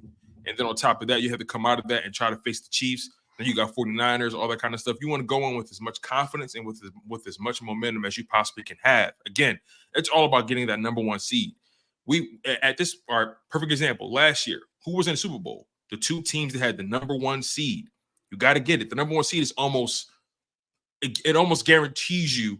I mean, sure, you have to play the games, right? But you don't win the Super Bowl in 17 if you don't have home field. Listen, I know that for a fact. I don't see Nick Foles going on the road beating Atlanta. I don't see that. You know what I mean? I don't see Nick Foles going on the road beating Minnesota. I don't see that happening. Everything has to run through Lincoln Financial. So for the Philadelphia Eagles, that's why it's so important for them to win it. Obviously for bragging rights. Obviously it's a rival. We get all that. That's for the fans and stuff and pride and whatnot. But as far as their overall hopes for the division and the conference, they have to create as much distance just in case they drop one of those games over that stretch when you face the Chiefs, 49ers, Bills, Seahawks. You got to create some space. Man, I think the Cowboys need that game as a franchise, not just as a team. They've got to win a game that puts them in contention. You can't talk about being in contention. Look at how the Eagles handled the Dolphins win, and look at how they handled the Commanders win. Both hard fought, both different reactions, both different results in how you went about your business. But they just moved on to the next. I mean, the Cowboys ended up getting killed by the 49ers. They spent an entire week making excuses why they got their asses dragged up and down the street. And they were still, and that's why they limped out of that Charger game. And that's why they always look in their rearview mirror. When your best part of your life's in your rearview mirror, you're not looking at the future. And I think that's what Philadelphia does. I want to get your take on Chase Young going to the 49ers.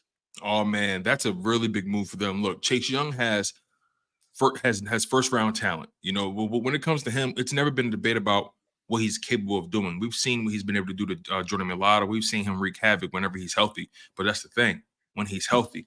As a matter of fact, I want to make sure I got my numbers right here. But Chase Young, I mean, he missed maybe the past 2 seasons, if I'm not mistaken. It's like he's been battling with the ACL or the knee or whatever. So over the past, his first year he was a defensive rookie of the year. Right. So his rookie year in 2020, he played 15 games. So he missed 1, but he played 15 games. In 2021, only played 9 games. In 2022, only played 3 games. And in 2023, so far, he's played 7 games. So so far, so good for him this season. But over the past in 2021 and 2022, he only played a total of 12 games. So he doesn't really have the best track record over the past few years. This is a big opportunity for him with San Francisco because he doesn't have to come in and be the guy. You know what I mean? He doesn't have to come in and be the savior, or I'm pretty sure his snap count is probably going to go down in San Fran because they have so much depth on the defensive line and amongst those linebackers. So that's a real good situation for him in terms of his health, the longevity of his career. You pair him with Nick Bosa and those guys, and you got Greenlaw and Reggie Gregory coming over from Denver now. They got Gregory. I forgot about him. They have Gregory. You still got Fred. You got Fred Warner. You know, they are that Niners defense is really stacked on all 3 levels with depth too. With depth. So you have to give respect to the Niners for making that move. Also, you got a first round talent for a 3rd round pick. Yeah. Like let's be honest. The Commanders, I don't want to say the Eagles broke them because I think this was coming anyway. But for you to invest a number 1 overall pick, let me make sure I got that right. He was drafted first round, 2nd overall. 2nd overall, number 2 out of Ohio State. Right. The Commanders could have drafted Justin Herbert. They could have drafted Tua. And they chose Chase Young in that draft. So I know they're looking at themselves like, damn, we got a 3rd round pick for a guy we spent a 1st round pick on. It is what it is. They didn't pick up the option. He was special though his rookie year. He was. He was. His rookie year, what would he do? He had 9.5, I think. He had 7.5 sacks, 44 total tackles, 10 tackles for loss, 12 quarterback hits. He was a legit issue. He was a Pro Bowler as well.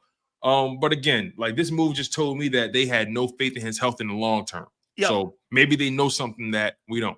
Well, what they want to do is they're not going to pay $20 million for a guy who hasn't had double-digit sacks in his career. That's kind of like what Jadeveon Clowney fought his entire career. Exactly. He runs around trying to ask for $20 million or $18 million, and someone would go like this, shit, the guy in Philadelphia makes $15 million a year, and he's going to go have four years in a row with double-digit sacks, and you've never had one.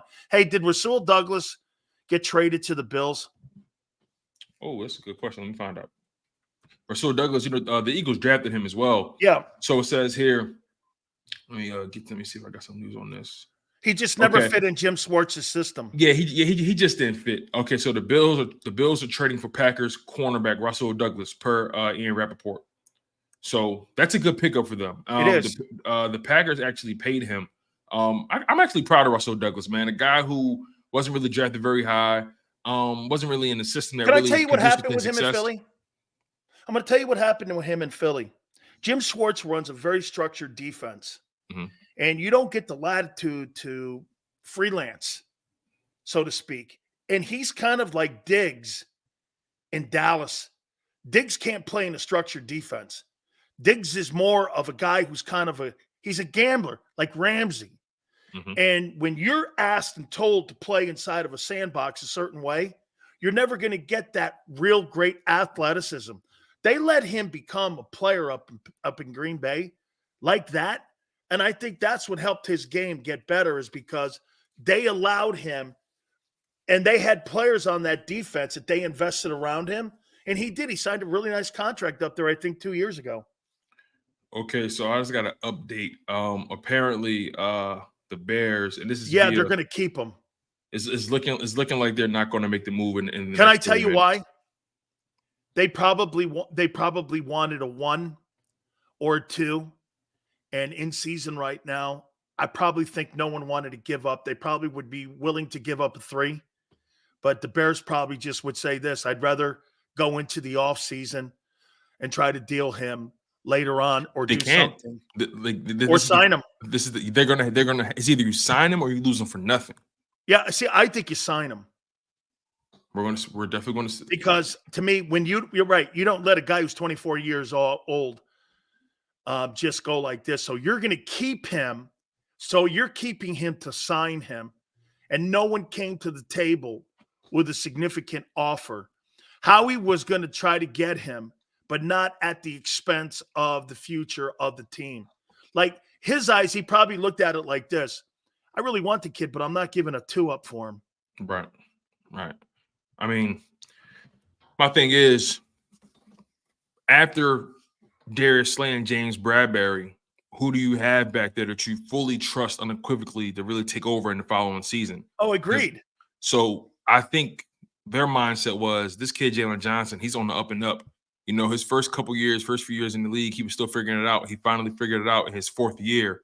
And if the Eagles were able to bring him in, you potentially could have a corner that can solidify that position at least for the next 3 to 4 years. You know, maybe you give him a 3-year or 4-year extension, something like that, and it makes sense. Again, we still have some time left, man. We have about 20 minutes, about 21 minutes before this thing really locks down. So, we're going to see, man. We're going to see. But what positions do you think right now he's looking at? See, let me throw mine out. I would say corner help. I would not be shocked if there was some sort of small linebacker deal. Edge rusher, maybe some depth in the O-line, something like that. Yeah, that actually sounds about what I was thinking too. I was thinking, nickel corner or, corner, linebacker. I think they're perfectly fine at safety right now. Maybe some O-line depth, but, Tyler Steen came in and did a really good job against the Commanders. You're going to get Cam Jurgens back. You still have Sua Opeta, so they're good. They're good at the guard spot in terms of depth. Maybe some edge depth. You know what I mean? So far, Derek Barnett and Brandon Graham haven't really, You know what? And you know what, Tone? I hate talking like that about Brandon Graham, and I don't mean any disrespect, because he's a guy you don't disrespect. Yeah.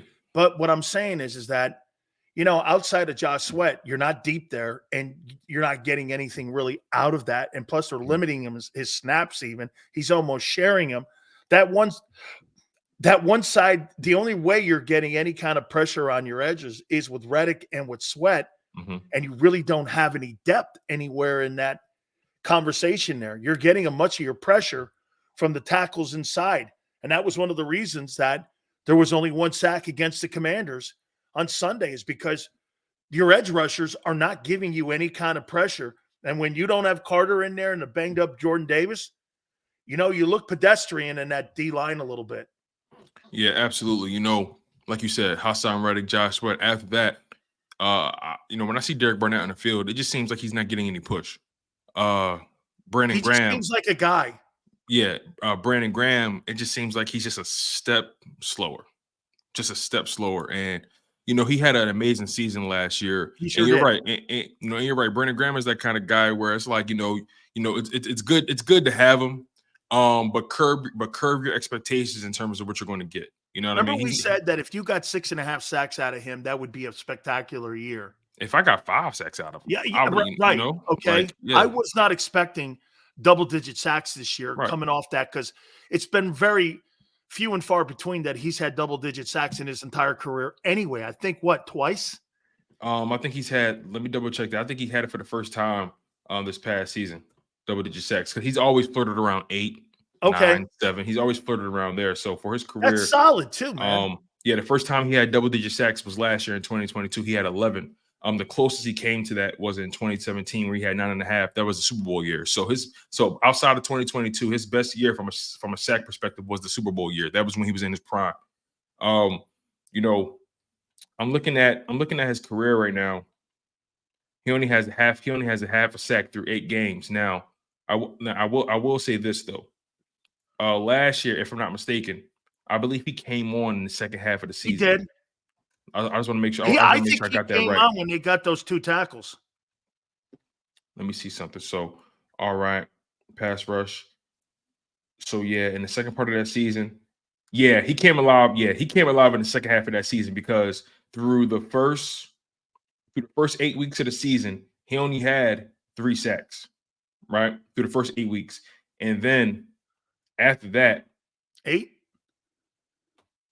Oh, I'm sorry. I take that back. I'm sorry. Through the first 8 weeks of the season, he had 3 sacks. Through the first 8 weeks, he had 3 sacks, and then and then from week 9 and on, he had 8. Yeah, 8. I'm sorry. Yes, 8. My apologies. Yep, he had 8. So he came on in that second half of the season. So there's still some light in that tunnel there. You get what I mean? Maybe they got him on a pitch count. I think that's what it is. Because last year, matter of fact, I'll put it in perspective. As far as the snap count goes right now, he's only so far in 2023, he's only had 146 defensive snaps. That's 29% of the defensive snaps. He's on the pitch count right now. He's on a pitch count. Now, last year, that's a guy. That Rashad Penny conversation about keeping him in storage is ridiculous when you're struggling with red zone offense. I mean, yeah. Dude, last year, Brandon Graham. Well, I'm going to save Adrian Peterson for the second half of the season. I'm not going to play him in the first 8 games.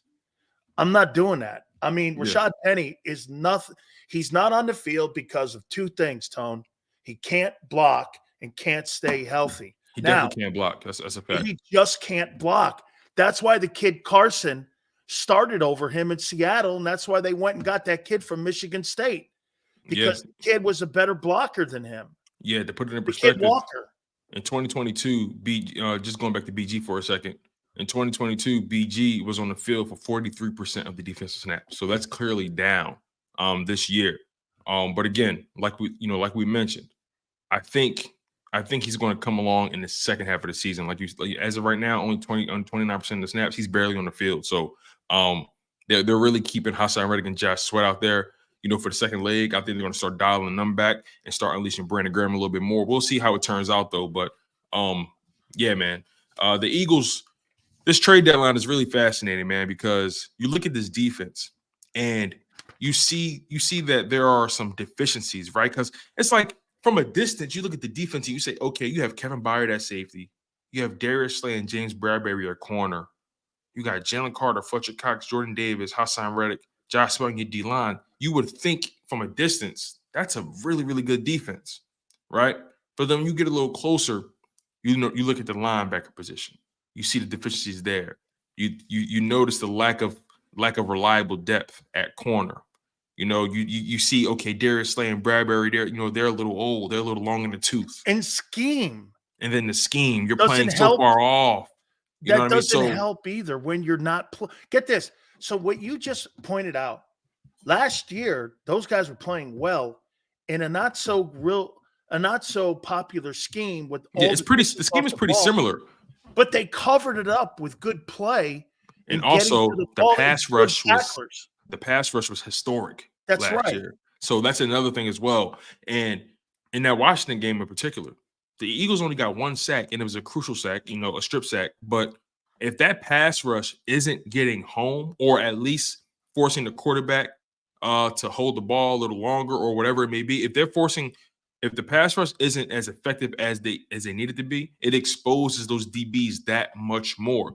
But I don't want to put too much I don't want to slight Kevin Byard too much because he came in on short notice, all that kind of stuff. So I'm not looking at him just yet. I can't believe he played as many downs as he did. Exactly.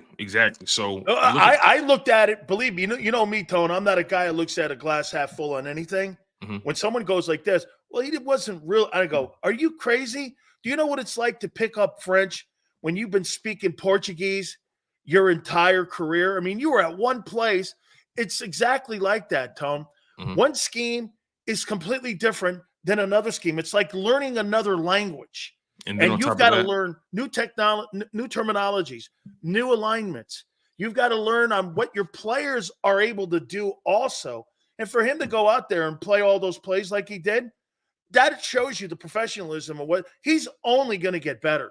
Yep. And then on top of that, your safety room looked entirely different, from week 7 to week 8.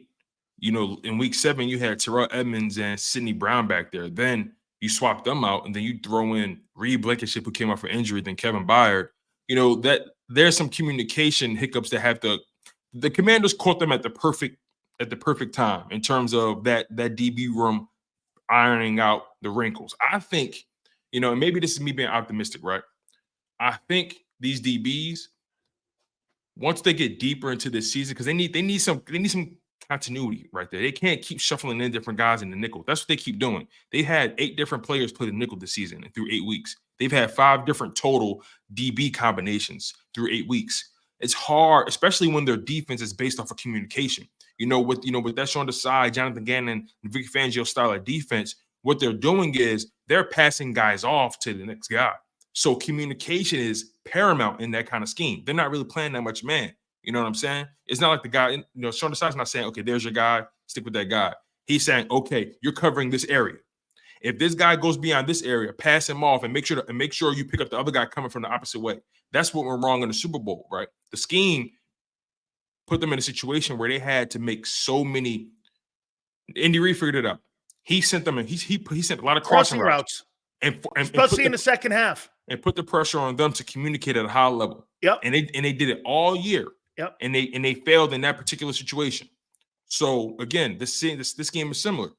They had to communicate at a high level to make sure they're passing guys off. And where you're constantly shuffling different guys in there, and the voices are changing, it's hard for a scheme like that to work effectively. And you're going to get guys turned around. I'm going to say this to you. They got to get healthy. They need this bye week. Hear this, but they need this bye week. Sidney Brown is not ready yet. Yeah, he plays fast. He's physical, but from a standpoint, he over pursues, and he's just not ready yet. That's not saying he's a bad player, Eagles fan. He's just not ready yet. Right. He's just not ready yet. And that's okay. He's so aggressive that I'd rather have an aggressive safety. Right. Than a guy that I have to beat the shit out of to make aggressive. Absolutely. I want to pull him. He over pursues. His pursuit angles are a little fast. And what I mean by that is he commits too early. Safety slow play those guys. They know when to use their talent. They know when to use their speed, and they know when to knock people out. Brian Dawkins was an amazing player at doing that, and so was Reed. Go watch those guys, how they played the game. It wasn't everything at high speed. He's playing everything. And he just over pursues. And I'll tell you something else. He's got to be a better tackler. He's got to wrap up better. So this is why they went and got the kid from Tennessee, because the kid's still a green apple on the tree. It's okay. I like him. No shade. I like him, but he's just not ready yet. And you're not going to rely on a guy like that in a football game to win you a Super Bowl yet. It's just not there. I don't think yet. And that's why they made the move for a guy like Kevin Byard, an experienced veteran who doesn't blink, a guy who holds the team accountable. Right after that game, they was talking to Kevin Byard after that game against the Commanders, and he sounded like he'd been there for 8 weeks.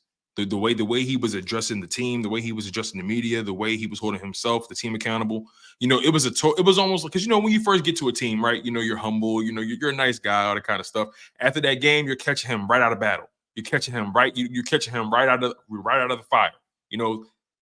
That cookie sheet's still hot. So he's literally still in game mode, and he's talking about things they didn't do well, the things they need to improve on. He's talking about we didn't play up to our standard. We're better than this. We know we're better than this, and we're going to get it right because you know why? All the mistakes we had are correctable. We won the game, but still we have a lot to correct. He's already staking his claim to be one of the leaders on this defense. I think they need to follow suit with this guy, and I think they'll be fine. I think he's going to have, especially Reed Blankenship, he's going to make sure guys are in their spots. Again, he came in on short notice. I really think in the long run, because we talked about this in the offseason, Big Sills, this defense is going to be this, to use a Nick Sirianni analogy, it's a flower. It's a flower, right? And it's blossoming petal by petal. You know what I mean? You got to water it. You got to fertilize it, okay?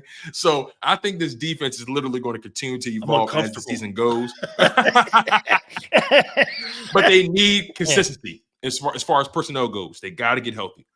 Absolutely. Isn't it funny that everything we said in the offseason about this defense is coming to light here? We said that Slay, and I didn't think Bradbury would struggle as much. But I'll tell you something, the inability of the safety position to keep it hunkered down has affected this corner play. And Tone, I'm telling you, the scheme, their belief is this. They don't think there's enough good quarterbacks in the NFL to go on a 14-play drive and not make a mistake inside that 14-play drive. And they just, look, like I said, their philosophy was exactly what Sam Howell did late in the game. Somewhere in the game, Howell's going to make a mistake, and he did. And so they would rather play 10 yards off the ball and hope you make a mistake. That's their defensive philosophy. That's why a lot of people in Philly don't like it, is because when a guy like Sam Howell could play pitch and catch with you and have 80% completion percentage on you, and you see all these quarterbacks that have all these incredible numbers against you, Slay, remember I said this is Slay's last year. That's why they gave him the bag of money. Yeah, I said that, right? I said that he took a $3.5 million haircut, right? And you're like this. We haven't really seen that guy. Now, to your giving the grades out, what happened on Sunday, he's nicked up, and he wasn't really the issue. It was more Bradbury, believe it or not, on the other side. That was the guy. And I do think that safety position. I do have to ask you something, though. I asked everybody else in here, what is your absolute hatred with the Cowboys, dude? I mean, how has this been? Is this just like a childhood thing when you're born in Philly?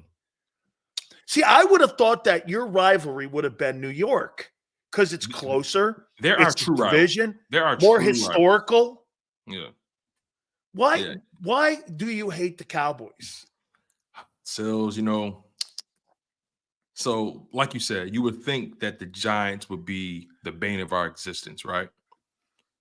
And the Giants are, I repeat, the Giants are our real rivals. Yes. And the Redskins, historical rival. Right. Historical. And the Cowboys and the Commanders / Redskins, Washington, that's their historical true rival, right? The Giants haven't been relevant in so long, you tend to forget about a team like that. But when you think about the Cowboys, and also Giants fans are more humble than what you may think. They're more humble. They got their 2 Super Bowls with Eli Manning. They don't talk that much. If I'm being honest. They're way more humble. They're way more chill about things. I think Commanders fans talk more than Giants fans. I think the Giants, because I think New York fans are Yankee fans. I don't think they're New York Giant fans. And that's where that might be the rub right there, right? So when it comes to the Cowboys, when you look at them, you see this. They're like action figures. They think they're real, but they're not. They think they're the real thing, but they're not. You know what I'm saying? I do. And I can't put my faith or even give an organization like that my respect. The colors make me vomit. Everything about deep-seated. This is deep-seated, Tone. Everything. This is almost clinical. Like the way they move, the way they talk out there, the way they do business, the way they just think that they run the NFL, the way they think they run the NFC East is mind-blowing to me. And it's like, I look at you guys as a team who thinks they are, but they never will. And you have this organization that always sets this bar. This is the year, especially the fan base. This is our year. This is the year. This is the year. How about that beautiful star on the helmet? You know what that star means, right? It's not a logo, it's a rating. It's a 1-star rating. That's what it is. You know what I mean? And I've been to 1-star rated places, and typically they don't last too long. And that's pretty akin to who the Cowboys are, right? They make you think that they're legit. They make you think that they're ready to win it all. They make you think that's the gag right there, Big Sills. That's the gag. They make you think they're legit until it gets down to the nitty-gritty, and it's time to make that play. It's time to see whose heart is beating harder than the others. It's time to see who got the will to push the sled, who really has it when it matters most. When it's all said and done, who has it? It's never them. They've lost 2 years in a row to a team in the San Francisco 49ers that they claim to have their number. Make that 3 years in a row if you count this year. They cannot mess with the 49ers in the playoffs. Yeah, I know Dak Prescott, he has an 8-3 record against the Philadelphia Eagles. He can have that. Like you always say, take the battle, all right? But when it comes to the war, that's where we're not breathing the same air. No, you're not. Your culture is non-existent. You're so caught up in the glitz and the glam, man. You know, the pom-poms, the cheerleaders. You think you're so shit. But you're not. Chris is right. Chris is right. Yankee fans are not Giant fans. Yankee fans are Cowboy fans. Yeah. You know what's so crazy? You know what's the most annoying thing, right? When you go on someone's Twitter bio and you see Yankees, Cowboys, Lakers. Yeah. That is the most disgusting thing I've ever seen in my life. Well, and I'm surprised Notre Dame's not in that. Exactly, right? And then honestly, it breaks my heart when I see people from Philadelphia who are Cowboys fans. Because never, you know what? If I ever saw something, I don't believe in that shit either. Because what do you think this is, Ellis Island? Like no one migrates to Philadelphia.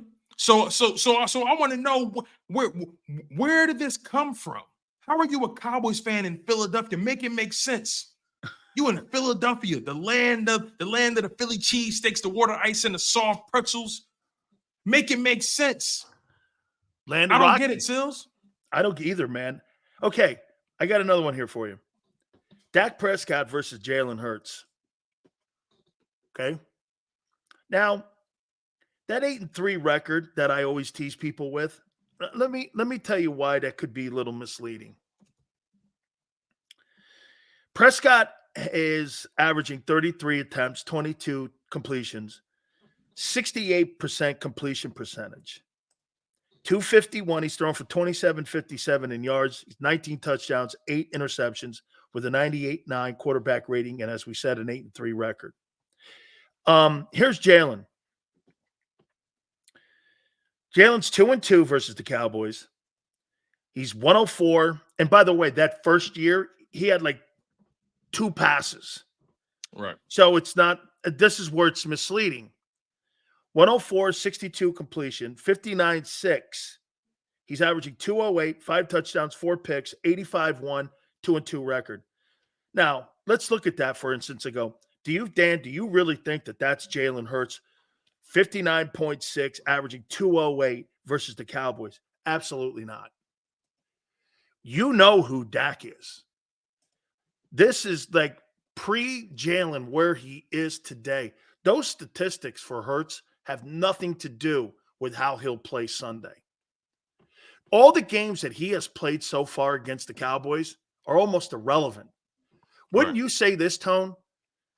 In the last 4 Cowboy games, he is a completely different player from that 4 Cowboy games ago to where he is right. We got blown out in very well. Yeah, but that was ugly. Dak has not changed who he is. Agreed. You know, this is definitely a different Jalen Hurts, right? And we're seeing him evolve quite literally in front of our very eyes. You know, the offense in and of itself is trying to become more pass oriented. You know, I don't even want to say pass heavy. I want to say pass oriented because I think you brought it up earlier. They're trying to get with the times, so to speak. And they're trying to speed up to the NFL rules. Yeah, and in Philadelphia, we're so used to this physical brand of smash mouth, ugly, muddy football, right? The run the rock, the tight ends, the play action game, and dumping it off to the running back in the screen play. Like, we're so used to a different brand of football. So seeing the Eagles play a game like they did against the Washington Commanders is kind of foreign to us, especially when you see the running game not really get off. Even though you look at the personnel and you say, damn, like, you have the personnel to really dominate the run game. And it turns out to me, like, at least from my estimation, when they truly commit to the run game, they can run on anybody. I think the reason the run game has looked so stagnated this past few games, outside of personnel issues on the offensive line, I think it's because they really truly haven't committed over the past few weeks. Because running the ball is a mindset, and I think it's that bone bruise on Hurts' knee. Also, what do you make of that? It's not MCL, yeah, ACL. It's a bone bruise. Yeah, I'm not even going to act like that's like the biggest thing in the world. It's granted, he's dealing with it, but the reality is, like you said, it's not a strain, it's not a tear, it's not a sprain or anything. It's uncomfortable. It's just annoying. It's uncomfortable. It's one of those things. It's one of those things you wake up like, need to put some ice on that. You know what I mean? That's exactly what it is. Yeah, it's nothing that's going on. You played the game before. I'm sure you've had a bone bruise. Like, it's not something that you think it's not something you're going to hinge your season on, right? No. But it's also given us an opportunity to see what Jalen Hurts looks like in the pocket strictly. In that Commanders game, he operated from the pocket for the most part. I was really impressed with what that looked like. And he didn't even throw the ball. He threw the ball, 39 times or 38 times? I don't want Jalen Hurts throwing it over 40 times. That's not really, still to me, I don't think that's his. I think any quarterback throwing the ball over 40 times. If he's throwing at 70%, he's at 70%. Yeah. And he's throwing the ball at 70%, Tone. And, I mean. Again, maybe I got to get used to it, right? And you're throwing the ball 45 times. You're going to have to learn to live with 15 picks. Right. And again, that goes back to me having to shift my mindset, right? I know as Eagles fans, it's fun to get on the Cowboys, especially more so Dak Prescott, because if Dak Prescott wasn't a Cowboy, I would like Dak Prescott, honestly, if he wasn't a Cowboy, but he's a Cowboy, so he gets to smoke too. But my point is, though, Dak Prescott threw 15 interceptions last year, right? And we spoke about this yesterday. The only reason we really talk about those 15 interceptions with Dak Prescott is because he threw them in 12 games, not 17 games. Because at the end of the day, Matthew Stafford, he led the league in interceptions. And what did he do? He won the Super Bowl. So interceptions aren't necessarily a full-blown indicator of how good someone is sometimes. Because you've right? got to read through it. If you throw the ball 700 times, you've got 16 picks. That's not the worst. That's not the worst. Think about it. Jalen threw 6 picks a year ago with 435. You had another 300 attempts. You're going to double that and then some. Absolutely. Just the law of averages. Hey, are you disappointed and that's the thing. So far the Eagles haven't made a deal? It's still time because a lot of this shit has to go through the league office, so things could still trickle out here. I'm not going to say disappointed. I think I'm not disappointed is because I think we made our big move early, and that was the Kevin Byard move. So I know it's easy to overlook that move, but that move was made prior to the trade deadline. It was pretty damn close still. I mean, it's within a week of the trade deadline. So I still have to appreciate that move that was done because that's a huge move. He still remedied a major need with an all-pro, Pro Bowler level talent. That's not easy to do. I don't care if you did it today or 5 days ago. You got a player. So it really doesn't matter. Exactly. So he technically made a move prior to the trade deadline. So I give him credit where credit is due. If anything, I think that was the big move. Of course, as Eagles fans, again, it's entertaining, right? So seeing how we make a move, we think it's automatically going to work. You know what I mean? Because he has a pretty solid track record over the past few years. But overall, when you think about that Kevin Byard move, and most teams really, they're only making one major move. The San Francisco 49ers, their move was Chase Young. You know what I'm saying? That was their move. The Seahawks, their move was Leonard Williams. Leonard Williams. That was their move. Excuse me. Right. And I think they signed Randy Gregory off waivers or something like that. No, I'm sorry. That was 49ers did. I'm sorry, 49ers did that. So overall, most teams only make that one move, especially Super Bowl teams. You don't really make too many moves. You don't want to have too many moving parts. You might make a move or two. I think the Eagles made their major move. Anything else would have been a plus. I think they made the right move with getting the kid from Tennessee too last week, and this is why the closer you get to the deadline, the more you're held hostage on your pick. That price and goes you up. have to put those picks out there because you're desperate to get a hole filled, and they're going to take advantage of you like that. So to me, Howie probably really did a good negotiating job. Said, let me get, he probably wanted to make his big moves last week. And this was these moves here coming up to the trading deadline were going to be more moves that were going to be for filling of depth. I mean, the Chase Young, what gets me, doesn't that tell you something about adding Chase Young and Randy Gregory? You must not be pretty happy with what's going on with Nick Bosa this year. And you just paid him all that money. You just gave him $30 million. As a matter of fact, let's see what Nick Bosa is doing right now from a stat perspective. I think he's got 3 sacks. Let's find out. Because Nick Bosa on this season, he held out. He has 3 sacks, 22 tackles, 6 tackles for loss. How many games? And 19 quarterback hits. He's played in 8 games. So that's not really the pace he normally goes at. So, and then also that when you think about that Niners defense, they've been struggling over the past few weeks. And I know a lot of people are kind of trying to blaming Steve Wilks, but in some of those games, his defense has created opportunities for the offense, and they haven't really been taking advantage of them. I feel like it's too easy to blame Steve Wilks. I mean, I know they gave up 31 points to the Bengals, but the Bengals had to fight for those 31 points still. Yeah. And it's just that the Niners just didn't respond enough. So, I talked about this in the offseason. Not many people paid any attention. I felt like they were going to miss D'Amico Ryans just because of a mentality and from a philosophy perspective. And that's not taking anything away from Steve Wilks, but I just feel like they're missing him right now. Because you got to change, change philosophy, change their approach. And then we talk about this all the time. Players tend to take on the identity of their coaches and their scheme. So I don't know. And most of the time, the scheme is the coach. Exactly. And again, I feel like Steve Wilks has been decent. I don't think he's been. I don't have a problem with him at all. I think it's the offense, and it's Purdy not being able to overcome deficiencies on the offense. And I get it. You lose Trent Williams, it'd be like Jalen losing Lane, and the numbers dictate that. Or Lane and AJ at the same time, the Eagle offense would be completely different. But here's the one, and Jalen's turning the ball over more because they're throwing it more. I think you would have the same result that Purdy's having, because now if you were running last year's offense, I don't think the turnovers would be high. And you got to remember something also, Tone, that people refuse to bring up about Miles Sanders. Miles Sanders in the red zone last year was exceptional. He had 11 touchdowns. It wasn't that he didn't get in the end zone. He had 11 touchdowns last year. And you gave that ball to him. I mean, this guy had 1,300 yards rushing. It was 4th in the history of the franchise and 11 touchdowns. That is missed. Okay, absolutely. That is missed right now when it comes to your red zone rushing attack and your short yardage. Dude, the one thing about Swift that I don't get, dude, they take him out on short yardage and they take him out in red zone. I don't like that because is not looked at in this league as a tough guy. Like, he's not even given the opportunity. You get what I mean? I mean, right? And that's kind of my issue, right? Because like he had a red zone touchdown on that fake quarterback sneak when they sweeped it left. That was technically a red zone touchdown. Yeah. I think he had one play. Yeah, he had one in the Vikings game, but they're not really giving him opportunities down there.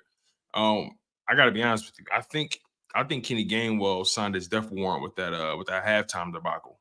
Playing around on social media. While you're in the middle of a very heated game, you're down by 7 points going into halftime. I wouldn't be surprised if we see more Boston Scott this week. Well, how can you lose your focus? Now, look, I'll tell you this. Now, Tone, honest to God, it's a different world today. We're all on our phones. This is what happens when you go in the locker room. You go in there, you get in front of your chalkboard, your position coach is talking to you about what they're doing, this and that. You get some refreshments, you take your pads off, you put a new shirt on, new undershirt on, you put your pads back on again. Then you get a little free time to sit there, get some refreshments, get a little Gatorade. You sit in your locker there until you go back out on the field again. And I'm assuming probably today the kids picked their phone up and he probably saw a notification and he hit it and he saw it and he responded to it, put it down, didn't think anything of it. I'm not making an excuse, and I'm thinking that for him to do that like that, though, to respond to a guy from Hackensack, New Jersey, is unbelievable. I could see if my mom said you're playing like shit, I'm going to respond to my mom. It's just not a good. It's just not a good look when you're on the championship roster and you're down at the half. It's not like they're counting on you. Yeah, and they're counting on you, and you just fumbled. So and you know what? They want you to succeed in Philly. Yeah, so when you I add don't get this love affair with the kid, though. I just don't get this love affair. I'm not really seeing it either at this point. Shut up, maniac. I don't see it. I don't see a guy who's really elevated his game from year 1 to year 3 and 4. I don't really see the splash like I thought I would see, because I was high on Kenny Gainwell when he came out, and I wasn't even high on him last year. I felt like he needed more touches, and a lot of people are so against me when I say I feel like Kenny Gainwell he hasn't improved. He hasn't shown me anything to really make me feel like he deserves like the opportunity. I'm so bullish on Boston Scott, because whenever Boston Scott is on the field, he just finds the hole. And he's not necessarily a power back, but he's a short, stout guy who runs with speed, but he runs with power. He's not afraid to put his shoulder down. I'm bullish on Boston Scott, man. Do you remember I told you that Kenny Gainwell's a dude? And I've been saying that for 2 years. He's a dude. Right. He's a dude. He's nothing like and behind that old line. Sometimes you when you're behind an old line like that, you can hide behind it because they're so talented. And look at Miles Sanders. Miles Sanders is hurt. He's not good down in Carolina. And I think you could put anybody. That's what the Eagle mentality is. Hey, if I got the best O-line, you know what? I'm going to make a C student into a B student automatically with my O-line. And that's what Boston Scott has done. Boston Scott. See, the difference in Tennessee is that you had an A+ back in a C offensive line that played like D players, but you had a great Derrick Henry there. You put Derrick Henry behind the offensive line in Philly, he goes for 2,500 yards. So right now in 2023, Boston Scott, he's averaging in 2023. He's only had 8 carries. He's averaging almost 6 yards a carry. He has no faith. They have no faith in him. And then in 2022, he averaged 4 yards a carry. In 2021, he averaged 4 yards a carry. There hasn't been a season where he's averaged less than 4 yards a carry. Is Gainwell a good pass blocker? That's a good question. I never give him much thought. That's a really good question. I'm gonna have to check his grades out. I've not given him much thought. And also, he doesn't fumble the ball. He hasn't fumbled since 2021. Like he doesn't fumble. In 2022, he had 54 carries. Not many, but still. Getting Gainwell hasn't had that many carries, but it's like I just feel like Boston Scott is a guy who runs with the mindset of this can be my last run. And Kenny Gainwell operates from this position of privilege, like he deserves to be out there. Boston Scott understands that I have to earn every snap. He runs like that. There's a difference in their approach, in my opinion. Jimmy Johnson's going to join us at 5:30. We're going to talk to him a lot about the rivalry. It's going to be exciting. He's confirmed, by the way. It's going to be good. Cowboys and Eagles, and we'll get his take. Before we get out of here, I want to ask you about the Cowboys here. Here's Dak and what Dak's doing right now. Dak is completing 71% of his footballs, which is insane great. He's on pace for just a tick under 4,000 passing yards, 24 TDs and 12 touchdowns. And he's around 98% quarterback rating.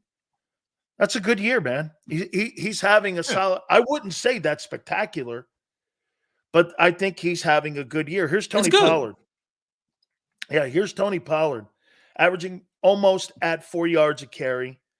He's on pace for 1,027.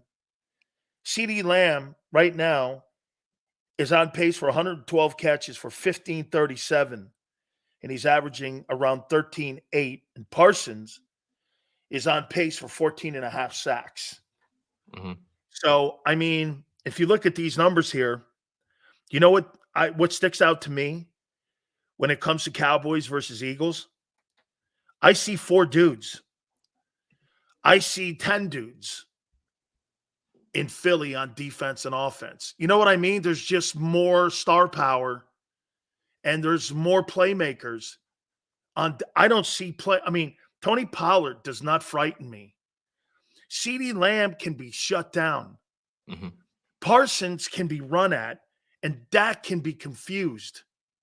You see, if Jalen turns the ball over, they're not going to be afraid not to throw the ball 42 times in a game. They're not going to care. They're going to keep doing it, or they'll turn around and just start running the ball or start doing screens. Mm-hmm. A.J. Brown is such a force right now. Just telling you, Tone, he's such a force. It's insane to watch him play. I think he's the best wide receiver in National Football League. He's just, I mean, when you look at the Cowboys, what do you think when you hear these numbers here and what I just said to you? You all right? No, yeah, my bad. Kids getting out of school, so you know how that goes. Nonetheless, it's Halloween. Got to watch these little. I'm gonna tell you something about Halloween before you comment on the Cowboys. I'm a hawk, man. I put out these bowls. You take more than one of your allotment, man, I'm gonna jump your ass like you think you're gonna see Jeffrey Dahmer coming down on your ass, man. I'll get. Don't you dare! I chased a kid down one time. I did a sweep tackle on him. He took all my candy, man. I put it out there. This was when I was in Orlando. I did a sweep tackle, like I was a SWAT team member, man. I got that. He goes, I'm sorry, man. And I go, dude, take as many as you want, but don't take them all. See, you know what I get aggravated with that. You know what it is, real quick, before we get back to the Cowboys, really quickly. I'm from Philly, so Philly does Halloween very differently. Really, like Philly is. I'm pretty sure you heard of Mischief. What do you do? Give right? cannolis away? You've heard of Mischief Night, right? Mischief Night. Yeah. In Philly, the night before Halloween and the day of, it gets ruthless. Kids aren't just throwing eggs; they're freezing them and throwing them. These kids are crazy in Philly. So kids get ruthless. See. So my antennas are stuck in Philly right now. Oh, so you're looking for someone to TP your front house or your tree? I'm looking for all the little assholes out there that's trying to do something really sneaky. You know what I mean? I'm being honest. Like Philly does Halloween they're a little ruthless in Philly when it comes to Halloween. But nonetheless, though, when they throw eggs, they throw hard-boiled eggs. Exactly. So they make sure you feel it. But as far as those Cowboys, man, like I'm looking at what they're doing, and like the reality is they're a talented football team, and they're a football team that you have to take seriously. And their record is what it is against the Philadelphia Eagles in the Dak Prescott era. That has to be considered. You can't overlook that. But they are in Philadelphia. They're in Lincoln Financial Field. The Philadelphia Eagles are. See, here's the thing, right? This Philadelphia Eagles team, they're not what Dak Prescott is used to playing. They're just not. So, and then you mentioned the Jalen Hurts effect. I think this is going to be a hell of a football game. The game plan, in my opinion, I understand we want to throw the ball. I'm not against it, but you got to get your running game going because Dallas cannot take it. They can't in all their losses, they have been hit so hard in the mouth. The Eagles got to understand that. Put them to sleep. Put them to sleep by dinking and dunking. Just put them to sleep. Just put right. Them to sleep. Get that Habib right around there, up and over. Put the hand over here and end it. Listen, listen. If I'm at the coin toss, right, and if I'm Hassan Reddick and those guys, AJ Brown at the coin toss, Jason Kelsey, Lane Johnson, if I'm them boys, I'm shaking their hand. I'm pulling Michael Parsons close like this. Now you can't leave. Hey, wait a minute. I want to tell you one of the greatest. And so when we go to timeout, I want you to Google this. So Jerome Brown, Lonzo Highsmith, Winston Moss, and the Oklahoma guys come to the line. This was number 1 versus number 2. Jerome's sitting here like this. Ain't afraid of you. Ain't afraid of you. This is my home. They wanted us to shake hands. The referees go, okay, shake hands. And here's Alonzo. I'm not afraid of you, bitch. and again, this is on national TV. We got hammered. Wait, it ain't done. So check it out. They go like this. Shake hands. Jimmy Johnson standing there. I'm going to bring it up with Coach. He goes like this.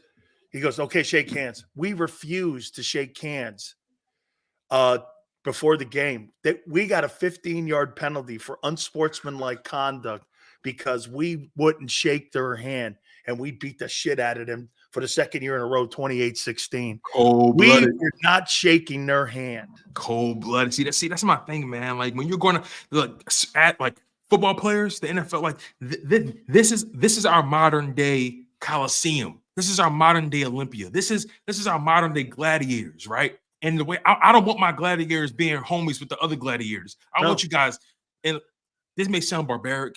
This may sound a barbaric game. This may sound primal, but I want you to take their damn head off and ask. I want you to take their head off and ask questions later. Easy Tone, I got suspended for that on the air at QAM, and I meant it as a metaphor too. You know what? No one had a sense of humor with it.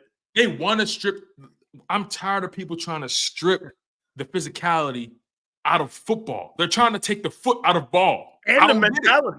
I don't understand it. You want these guys to be ruthless on the field, but the moment they talk like you want them to be gladiators on the field, but the moment they start talking like gladiators, now it's a problem. You can't have it both ways, man. Now shut up and just dribble. That's the expectation, right? Right? That's exactly right. Tone, as always, my good friend, I can't wait to have Jimmy talk about the rivalry with the Eagles. Yeah. Because the body bag game was during his time. He and Buddy went back and forth, called Buddy Ryan a big fat ass.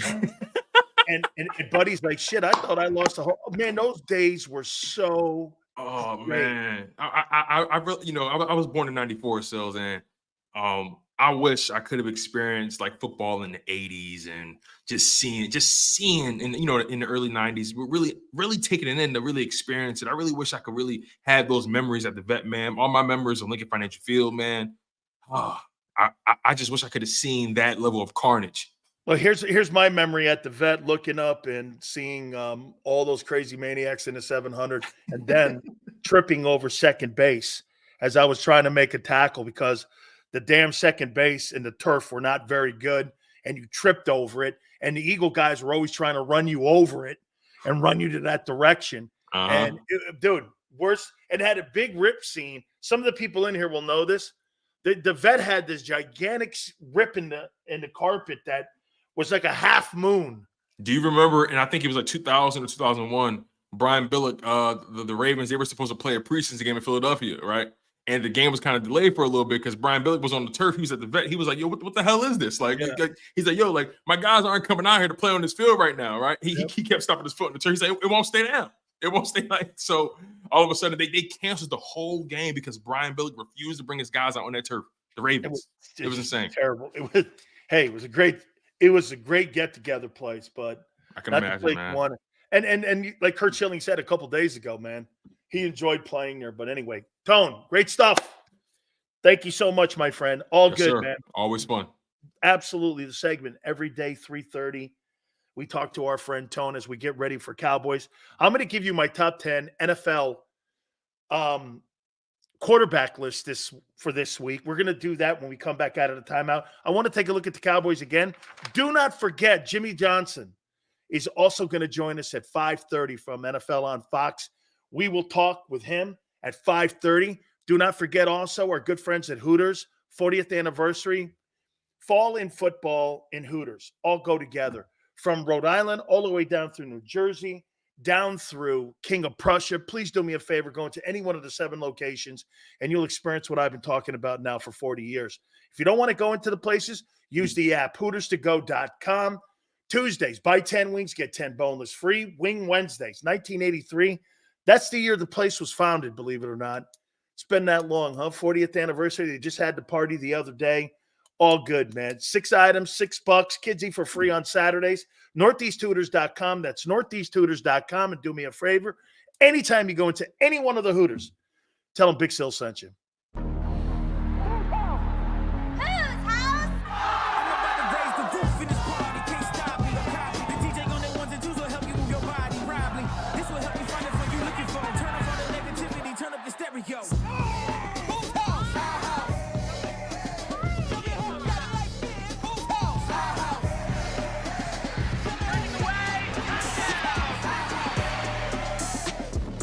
and Hooters, the perfect pair.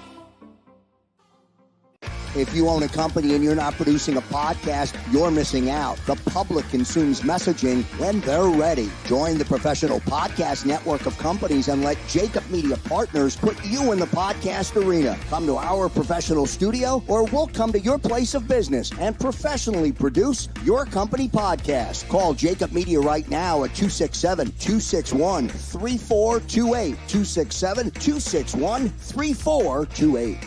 My name is Dr. Bruce Grossinger, and I'm the medical director of Philadelphia PRP and Stem Cell Institute. I'm reaching out to those who suffer from spine and joint pain. We use treatment methods that require no surgery, no scalpel, no drugs. Running, walking, or whatever your desires are, Dr. Grossinger is where you need to come. You can benefit from the same PRP and stem cell treatment as Wilbert Montgomery. Call us now at 610-222-5675.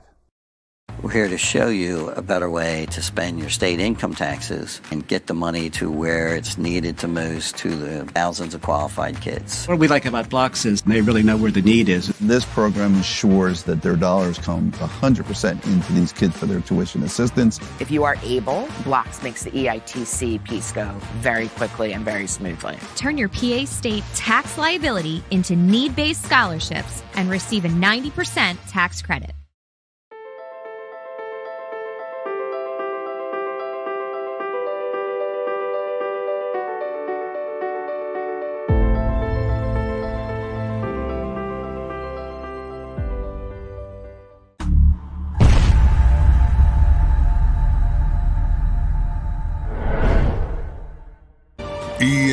EAGLES, Eagles.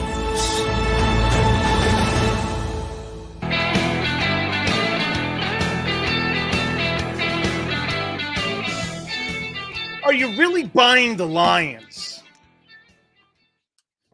as a threat to Philly? Here, where's that top 10 list? Let's look at the NFC teams.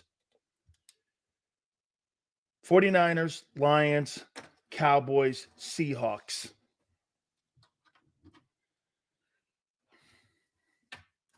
So of the 10 teams, 1, 2, 3, 4, 5, half. Are those the only 5 teams you think really have a true chance of winning the NFC Championship? Seahawks, Cowboys, Lions, 49ers, and Eagles. By the way, the reason I say this, an injury here, an injury there, could shift the balance of power in 1 week. See, you sit here today and you go, none of those teams frighten me. You lose Jalen Carter for the year, it would bug you. You would. Okay?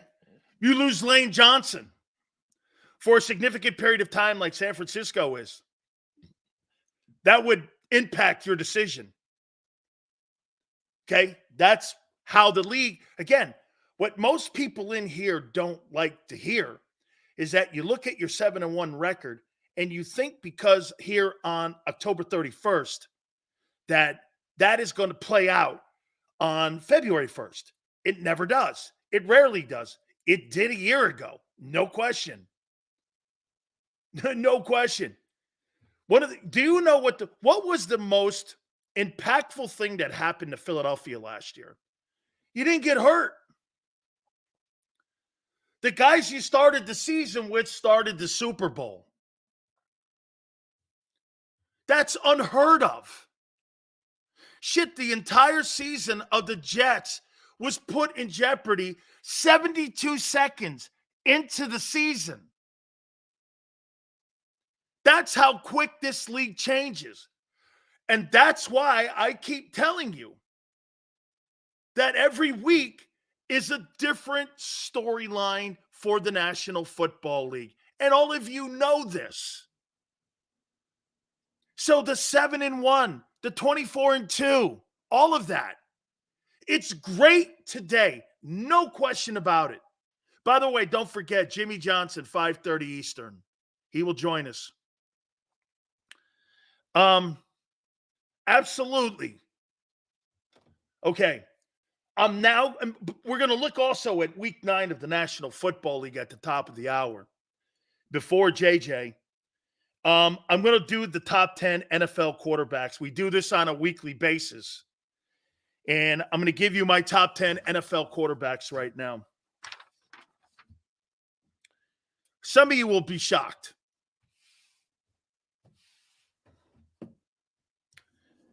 Here, and for the record, my top 10 NFL teams. Bills 10.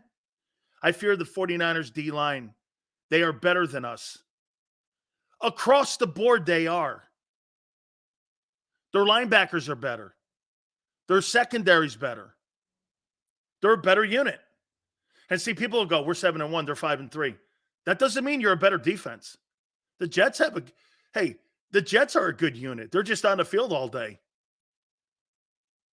The 49ers have a better – wait, you do agree the 49ers have a better defense, right? Than the Eagles. Sam Howell just threw 400 yards on you. Zach Wilson beat you.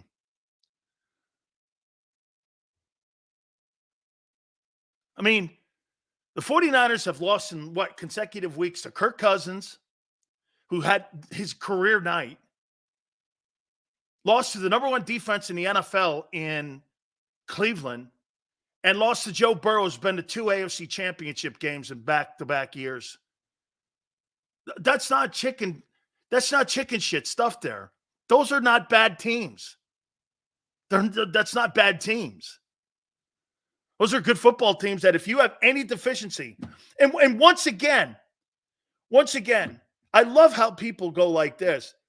Dude, they've got a 3-game losing streak. So would you be if you lost Lane Johnson and A.J. Brown for a couple weeks. So would you.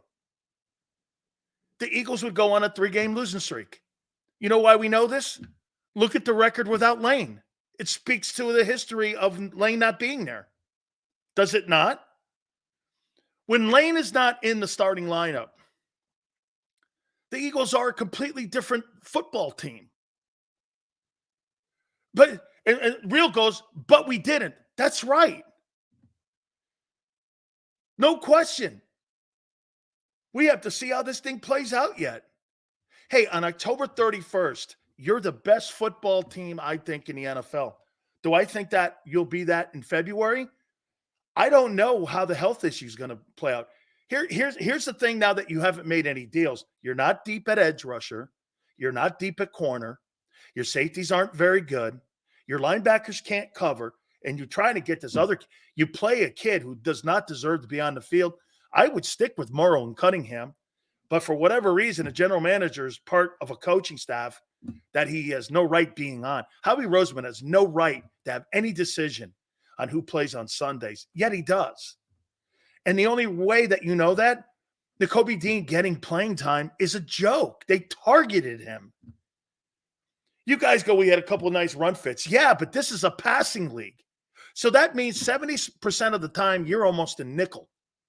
So 70% of the time they're throwing the ball in this league, which means he's on the field.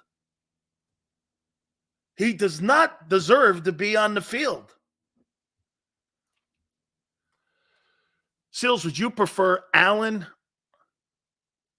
Diggs, or Hurts and Antonio?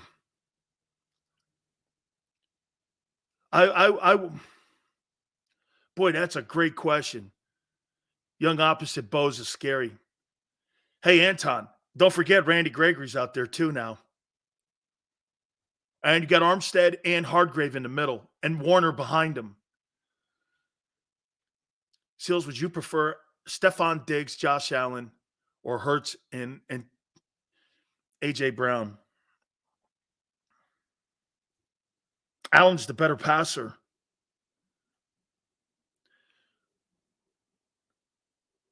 Hurts is the better decision maker. Eagles 6th in sacks, 49ers 19th. That D-line special. Oh, you're right. Warriors. You're right. Your defense is better than San Francisco's. Even though you get crushed by people like Zach Wilson and Sam Howell. Okay. And Mac Jones. Mac Jones threw for 316 yards on you. Come on, dude. That's a great question. Wow. Josh Allen or Stephon Diggs or AJ and Hurts.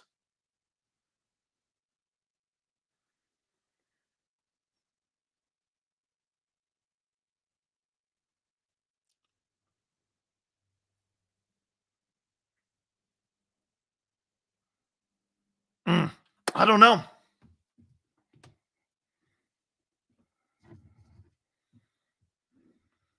I would take Allen over Hurts. But I would never take AJ over Diggs. And I don't think it's as significant I would take Allen over Hurts. So to me, the duo is closer for Hurts and Brown. You know what I'm saying? It's not like I would take Josh Allen and it's by a mile. But I would take AJ by a mile over Diggs. So I would probably... Josh Allen only has 25 more passing yards. Dude, stick with your guy. It's all good. I'm a Josh Allen fan. He's your guy. Go ahead. I'm going to play with Josh Allen. That's a quarterback I want. That's a quarterback that everyone in the league outside of Philly knows is better than him. You're the only ones. It's okay. Only people in Philly think he's better than him. He's not. He doesn't throw a better pass. He's not a better passer. That is not true. And Jalen's finding that out now with his turnovers. He's finding that out now with the high turnovers. Your guy's got 11 turnovers in 8 ball games. Welcome to the Josh Allen family. Welcome to the Patrick Mahomes family, Jalen. About time you took a chair at the table. Instead of throwing the ball 400 times, these guys throw the ball 650 times a year, 250 times more, 200 times more than your guy. Now Jalen's doing that.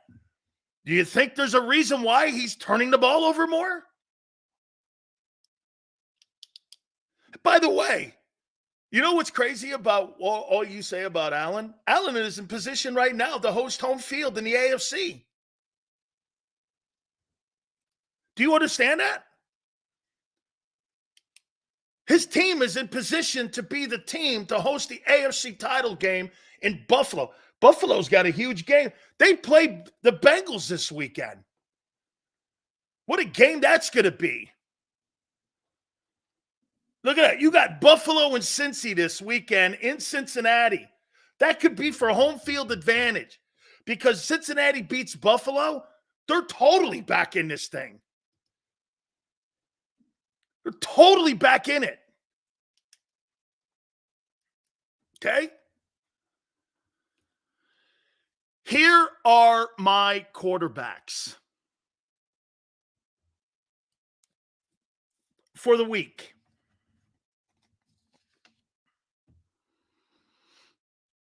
My top 10 NFL quarterbacks. Number 10. Guys had a really good season. Poor stretch. I got Brock Purdy down here.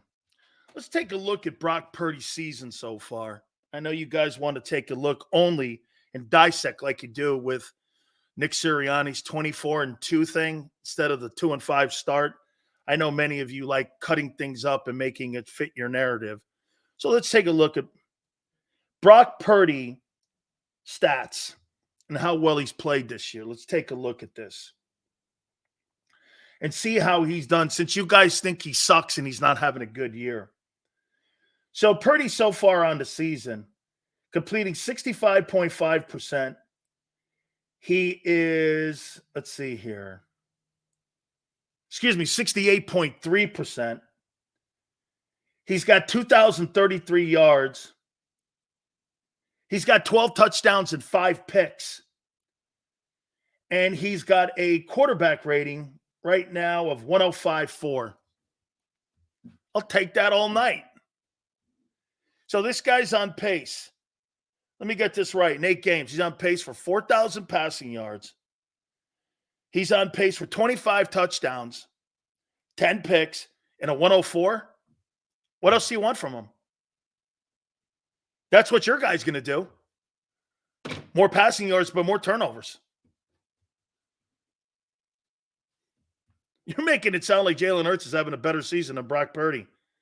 Again, that 7-1 record's a team record, not a Jalen Hurts record. I will say this, though.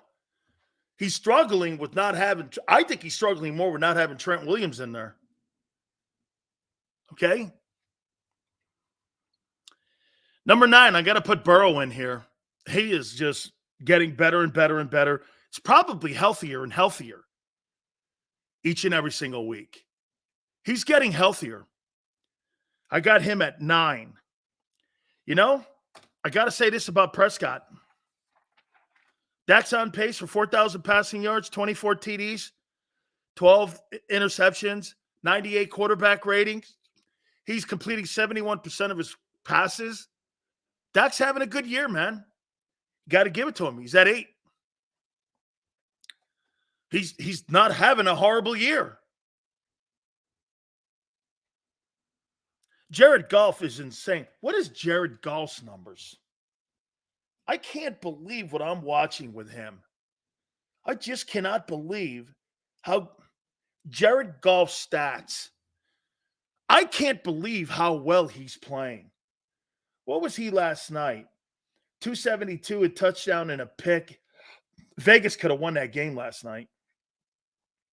Look at Jared Goff and the numbers he's putting up. Look at this.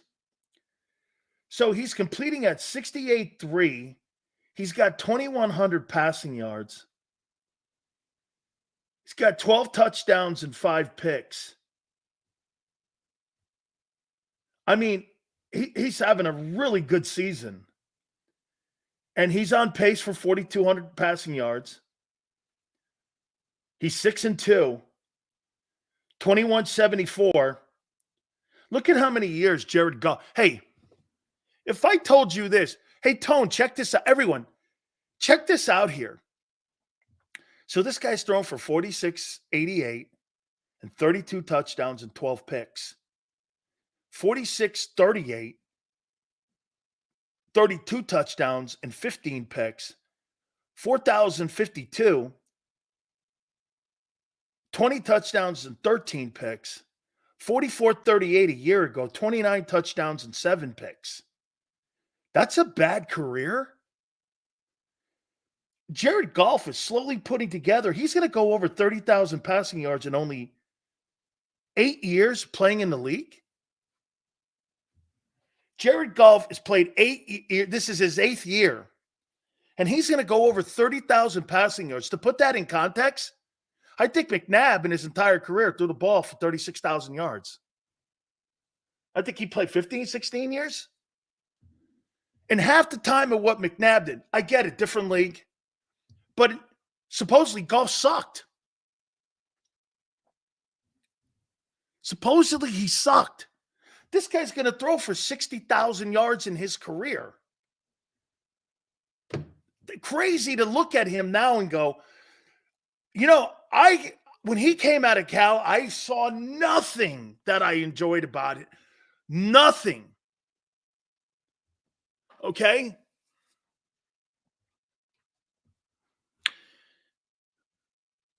I got Tua at 6. I got Trevor Lawrence at 5. I've got Jalen Hurts at 4. I got Allen at 3. Mahomes at 2. And the guy who I think's playing MVP ball right now is Lamar Jackson. 10 is Purdy. 9 is Burrow. 8 is Dak. 7 is Goff. 6 is Tua.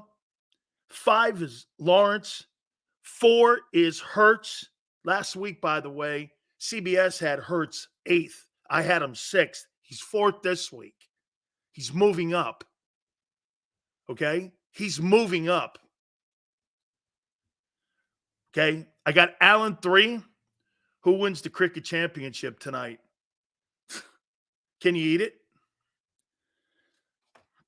Lamar's having a great year. I got him right now. Those would be Allen not better. Okay, Eagle fan, you take him and I'll take Josh Allen. Josh Allen is better. It's just, hey, we'll agree to disagree. Okay? You think he's better, I don't. Josh Allen has one guy on that team up there and carries that unit. You see what happens with Purdy when you take a couple components off the team. He can't carry it. Allen carries that franchise on his back, literally. There's no running game. They signed Fournette. That probably helped. But there's nothing there. He's doing what Mahomes is doing in Kansas City. He's got Kelsey. He's got Diggs. It has no one else. There's nothing else on that Buffalo Bills team that makes anyone look as a coordinator and go, wow. And I know people will do this. You know, some people don't like that conversation. Really? So you think really that Jalen Hurts has the same ability as a guy when you have a Pro Bowler at every position on the Eagles offense and he doesn't, he has one. Seriously. How do you justify that when you make that comment? Both your offensive tackles are legitimate Pro Bowlers. Your left guard's a Pro Bowler. Your center's a Hall of Famer. Your 2 wide receivers are 1,000-yard pass catchers. One's on a historic run. The other will probably be a Pro Bowler. Your tight end's a Pro Bowler. Your quarterback is a Pro Bowler. In Buffalo, you have one guy and a quarterback. But hey, it's equal. That's a joke. That's why Buffalo and Kansas City, that's why those guys, when they have quarterbacks like that, they don't have to spend a ton of money on running backs. They don't have to spend a ton of money on tight ends. They don't have to spend a ton of money on offensive linemen. They don't have to. Can you imagine this? Look at the money that they spend to give Jalen Hurts the opportunity to win a Super Bowl. Both your offensive tackles are $30 million. Your wide receiver's a $25 million guy, right? You just paid your quarterback $50. You got a tight end that's $15 million. They ain't got none of that shit in Buffalo or Kansas City. We're going to find a little bit of that out about Joe Burrow when they started paying him now. Those of us who grew up in the 90s watching the Eagles hate the Cowboys, sorry, I'm behind and watching. That's all good. It's a great rivalry. Jimmy Johnson's going to be with us at 5:30 Eastern, okay? Jalen wins are a team sport. Also, Sills, Josh Allen's wins are not a team sport. Sure. He went 13-3 last year. I don't know. In a tougher AFC. When you've got to go hey, get this. I love LJ. LJ goes through Daniel Jones and Christian McCaffrey at quarterback in the playoffs. And Josh Allen's got to go through Mahomes, Burrow, Lamar Jackson. I mean, it's a different world there, guys. That's a different gauntlet. Okay? That's a different gauntlet than playing against Christian McCaffrey and Daniel Jones. Not that hard a road to the Super Bowl when you get into the playoffs last year in the NFC. The Giants and the Niners. And the Niners, not too bad a job again. They got their quarterback taken out by a great play by your defensive guy. It's all good. All good, man. Whatever, dude. Once again, JoJo, you take Hurts. I will never build my team around Jalen Hurts. I'll build it around Josh Allen. It's just a style. Don't get bent. Don't get bent over it. It's okay. Jalen's everything you guys want. Perfect. That's the style they want to win games with. No problem. Do I think they win with a Super Bowl with him? I do not. But hey, we'll see. I might be wrong. I hope in a way I am. I would not want you to have spent all that equity and not win and validate all those 24-2s and 7-1s. Because it'll be the biggest disappointment in the history of the Eagle franchise. This will be a bigger disappointing run than Andy Reid's run if you don't win a Super Bowl. That's the pressure you have on this run. You know, it's almost like the Chargers back in the day. They couldn't do anything with Dan Fouts, and they couldn't do anything with Phillip Rivers. They went to the Super Bowl with Stan Humphries. You went to the Super Bowl with a backup quarterback and the best substitute teacher of all time. Okay? Buffalo went 14-3, not Josh Allen. Whatever. Hey, guys, again, you can do whatever you want, and you can try justifying telling me that you think that there's the same amount of talent in Buffalo as there is in Philly. I'll tell you what, I'll ask Jimmy Johnson who he thinks a better quarterback is. Okay, we'll ask him. And he's got no ties to both places. Okay, we'll ask him. I'll even ask him what he thinks of Jalen's growth. Is that fair? Hey, 24-2. It's probably going to get you home field if Detroit doesn't hold it off. Detroit could end up getting that. Okay? JoJo goes, Sills, you talk too much. Take a break. Dude, I can't help it that you don't like the fact that I don't like that style of play. How about this? Would I want Lamar Jackson as my starting quarterback? No. I don't really have to justify it, but I wouldn't want him. Now, he's throwing the ball better, but he's not a better passer than that guy in Buffalo. Not at all. And they're trying to put as many weapons around him as they can now. Like they're trying to duplicate what they're doing in Philly for him. Right there in a nutshell is the perfect comment. Latin Inferno is exactly right. Allen is a better talent, but makes poor decisions. Absolutely true. Absolutely no question about it. That's why it's close. If Allen made better decisions, it wouldn't be close. Does he get better doing? His problem's not talent. Working on his accuracy. None of that. It's working on his game.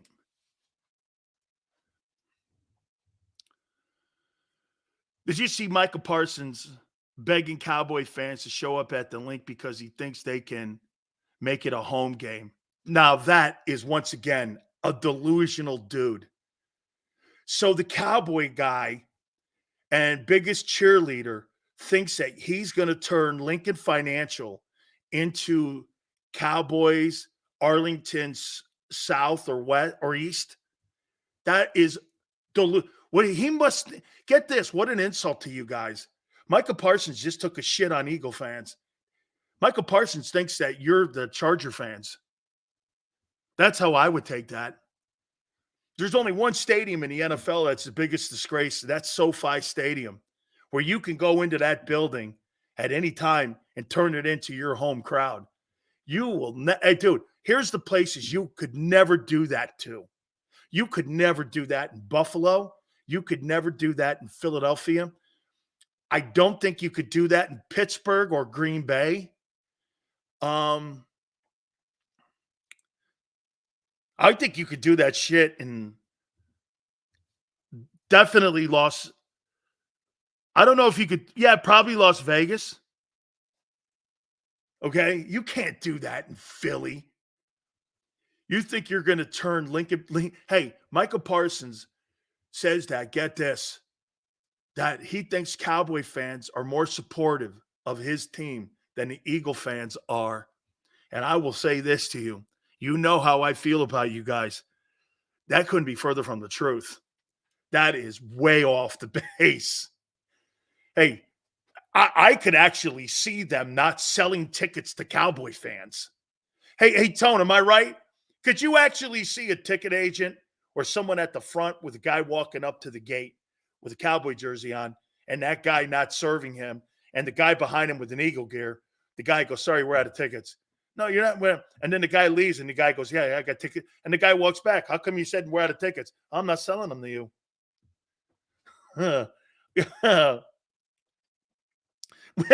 Tone goes like this. We put up clothes for lunch. Dude, that guy's so stupid. He really is. Michael Parsons is stupid. He's just a stupid dude. He's stupid. Eagles are one of, if not the best traveling teams. But Micah thinks the Cowboys will make our home turf Cowboys home game. And let's ask Jimmy Johnson that at 5:30 if they thought they could do that anytime during his time coaching the Cowboys. Oh, my God. Michael Herbert said the toughest place he's ever played is Philadelphia. And that includes that place in Gainesville, the Crocodile School. And that Crocodile School is a tough place to play, okay? The Crocodile School has a very tough place to play. Roseman's old place. All right, let me ask you this. Are you disappointed that Roseman didn't make a move? Do you think it'll cost you?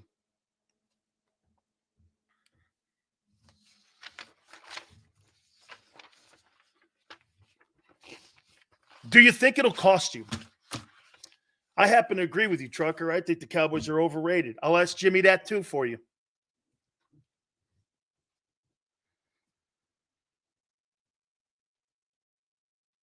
Does a lack of a move, that's right, like Tone said, the buyer deal a week ago, you probably got him cheaper. Howie probably looks at it just like that. Hey, I got what I needed.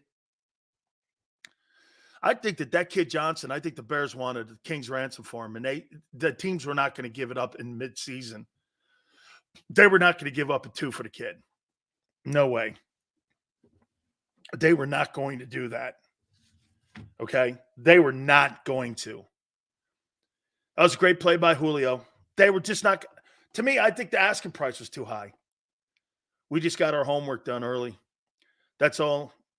No need for Eagles or fans to pan. No, they weren't going to because, again, I'm not giving a 2 up either for that kid. I would have given you a 3 and maybe a player.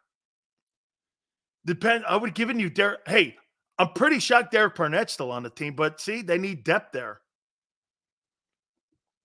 They need depth. So, and plus they got guys that are still hurt. They're hoping to come off the IR too. No, we can't have all pros at every position. Shit, the Patriots made a living at that.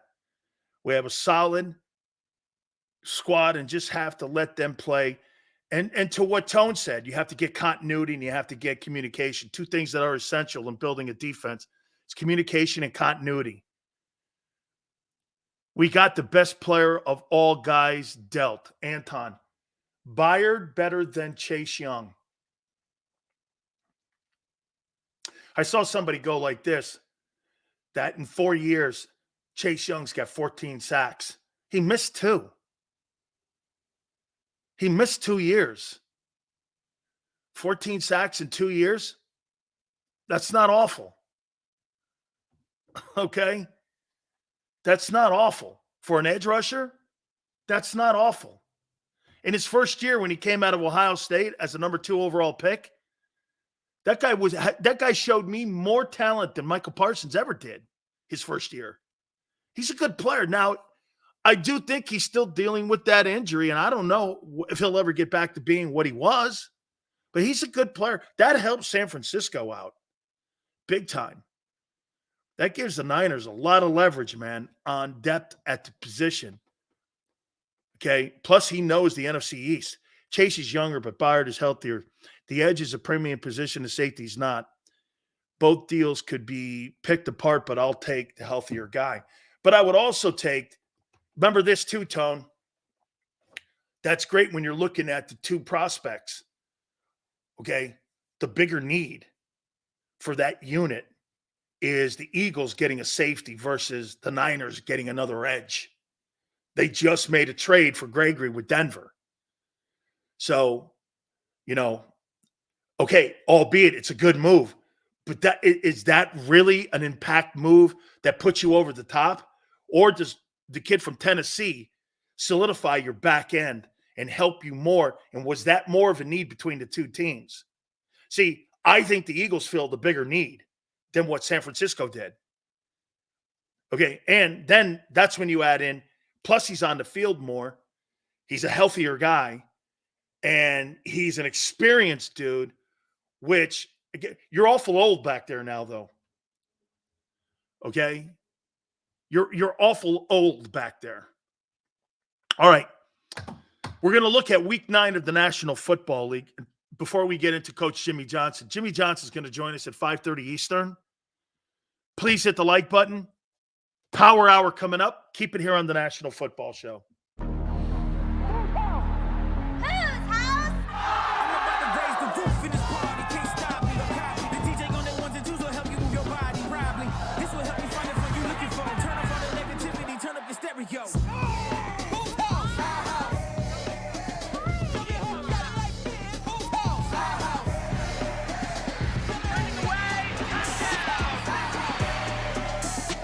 Football and Hooters, the perfect pair.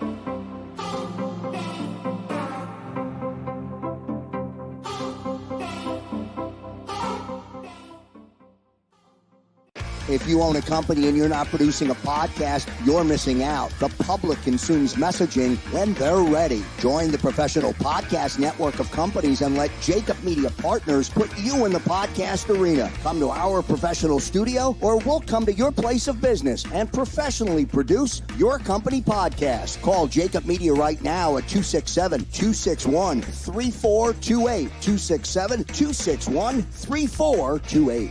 My name is Dr. Bruce Grossinger, and I'm the medical director of Philadelphia PRP and Stem Cell Institute. I'm reaching out to those who suffer from spine and joint pain. We use treatment methods that require no surgery, no scalpel, no drugs. Running, walking, or whatever your desires are, Dr. Grossinger is where you need to come. You can benefit from the same PRP and stem cell treatment as Wilbert Montgomery. Call us now at 610-222-5675.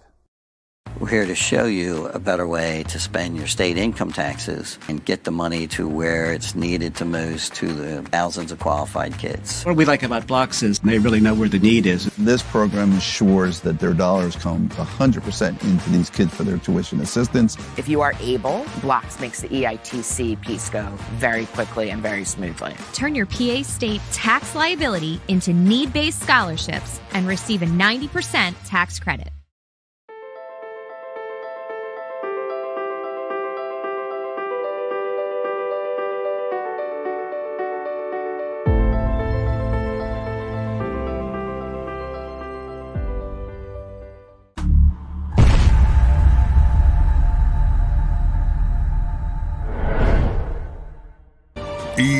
EAGLES, Eagles.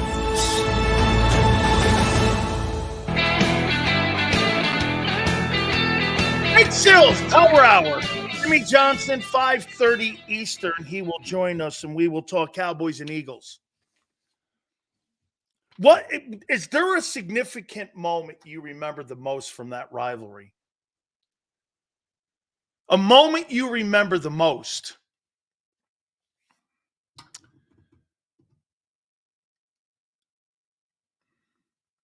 Had to be when you guys pelted Irvin with the snowballs. The body bag game was great. Those games were so physical. When you watched them on film, you were like, holy shit. I mean, the hitting that went on in those games, Emmitt Smith going against Gangrene. Hey, that old line going against Reggie and Jerome. The whole history of those two guys. I'm going to totally ask Jimmy, what went sideways between Buddy Ryan and you? He used to, I've told you guys this story before. He used to come down. Buddy coached me for how many? 2 years he came down. Am I right when I say this? Buddy Ryan got the job in Philadelphia in 86, right? He got the job in 86. He came down that spring and he took Jerome and I and everyone, and we sat around with him for 2 days. And he was coaching us. Butch Davis was there. We were talking. Jimmy was there. And he was talking to us about the 46. And he said he was going to do some variations and something different with the Eagle defense compared to what he did in Chicago. And he was just an innovator. He really was, man. He was just an innovator. He was great to listen to, too, man. Straightforward, no shit talking. Or he's talked shit to you for sure. A negative one when we lost to them in week 17 in the wild card on back-to-back weeks, 2010. Must have been one of the lowest points in our history. Yeah, losing to Dallas 2 times in a row, that would kill, man. Man, he was such a great listen. He would start talking about techniques and how you could cheat on techniques and how Buddy Ryan would just line you up. He told Seth will tell you this. He goes, I can beat most people just aligning my guys in the right spot. And then if they're gifted and talented, that's even better. And when you get the right combination where guys that know how to manipulate technique and they're good, that's how you invent gangrene. That's how you get a defense that you can move places and people around. How many times did they move Reggie White around? They moved him to tackle, the nose. They tilted him. They moved him to end. They put him in a wide 9. Nobody was running wide 9s in 1987. Nobody even knew what a wide 9 was. Shit, man. They were running flex defenses still, and they were still running those wide tackle 6 defenses with D tackles and 4-point stances. And Buddy's like, no, we're not doing any of that shit. Plus, he had guys like Wilbur Moore. I'll tell you this, man. That defense in Chicago, that 85 Bears team, they had some headhunters. And guess what? The formula for Buddy Ryan's defenses were all headhunters. Your Dave Durson and your Doug Plank that was on that 85 Bears team was Andre Waters and Wes Hopkins. Those guys were just ball hawks and knocked the shit out of you, man. That Eagle defense, what a shame. Dude, the unit you had a year ago, no disrespect with all the sacks, they would kill you. I mean, they're not even remotely in the same conversation. And plus, back then, right, Tone? Back in the 80s, would they throw the ball 25 times? Shit, could you imagine what Reggie White would do to you if you were throwing the ball 60 times a game in today's NFL? Your quarterback wouldn't get out of the game. Could you imagine giving Reggie 60 opportunities to get to your quarterback? He would kill you. Your quarterback wouldn't make it through the 60-minute ball game. I mean, back then you had 25 attempts. That's right. Tone goes like this. Reggie would average 25. Reggie White today would average 25 sacks, 25 sacks a year. Man. And what made him so fucking amazing was that was the time that the league was transforming into 330-pound guys like Eric Williams. This guy was picking up people like Larry Allen, who was 348, 700-pound bencher, and throwing those guys on their heads. And Larry Allen's the best offensive lineman I've seen in the last 30 years. Nobody's better than Larry Allen. Speed, power, pass blocking, run blocking. I mean, the strongest man in NFL history. I don't. Hey guys, I don't remember what game it was. I think it was against you guys. Aikman threw a pick. He ran down the field, Tone. You got to watch it on YouTube. He ran down the field at least 75 yards and caught the guy who caught the pick before he went in the end zone. Caught him in a dead run. And he's 350 pounds. Might have been the Saints. But I thought it was the Eagles, man. I'd never seen, me and my wife were watching the game at the time, and I'm going like this. I've never seen anything like that. Don't forget, Jimmy Johnson's going to join us at 5:30, and we're going to get his thoughts on how he sees this whole thing shaking up as we go into week 9. I want to throw week 9 out there before Jimmy comes on. That's a great question. Cosmo Gosills, now that the trading deadline is done, what's your next move? My next move is figuring out the chess pieces on what I have. Okay? You now have to coach the guys you have. Okay? You have to look at what you have on your team and who best fits. Can I say something completely off the hey, Tone, everyone, I don't know how you'll take this. But boy, I'll tell you what. I don't know, man, but why do I feel like I want to experiment with Nakobe Dean at safety? I don't know. He's probably not fast enough. He's not big enough to play linebacker. I mean, you got to play him like John Lynch. Again, I'm just spitballing here. He looks like a safety out there. You know? He just looks like a safety. Give him an opportunity. I don't know. I'm spitballing way over the top. He's probably, I don't know, maybe too slow to play that position. Okay. Warrior goes, I thought the same thing, but he's slow. I probably true. Dean runs a 4.3. I doubt he runs a 4.3, but if he runs a 4.5, he's not slow. Nakobe Dean is the slowest guy on that defense. Can I tell you why? Chad, the reason why he's the slowest, because he's thinking too much. He's not reacting. He doesn't really know where to line up, and he doesn't know what they're doing to him. And that's when dude, who's the tight end from the Cowboys? Well, if Dean runs a 4.7, I ran a 4.8 at 298. That's slow. That was 35 years ago. Okay, if he runs a 4.7, he's too slow. Okay? Because I ran a 4.8. The New York Giants are a joke. Check this out.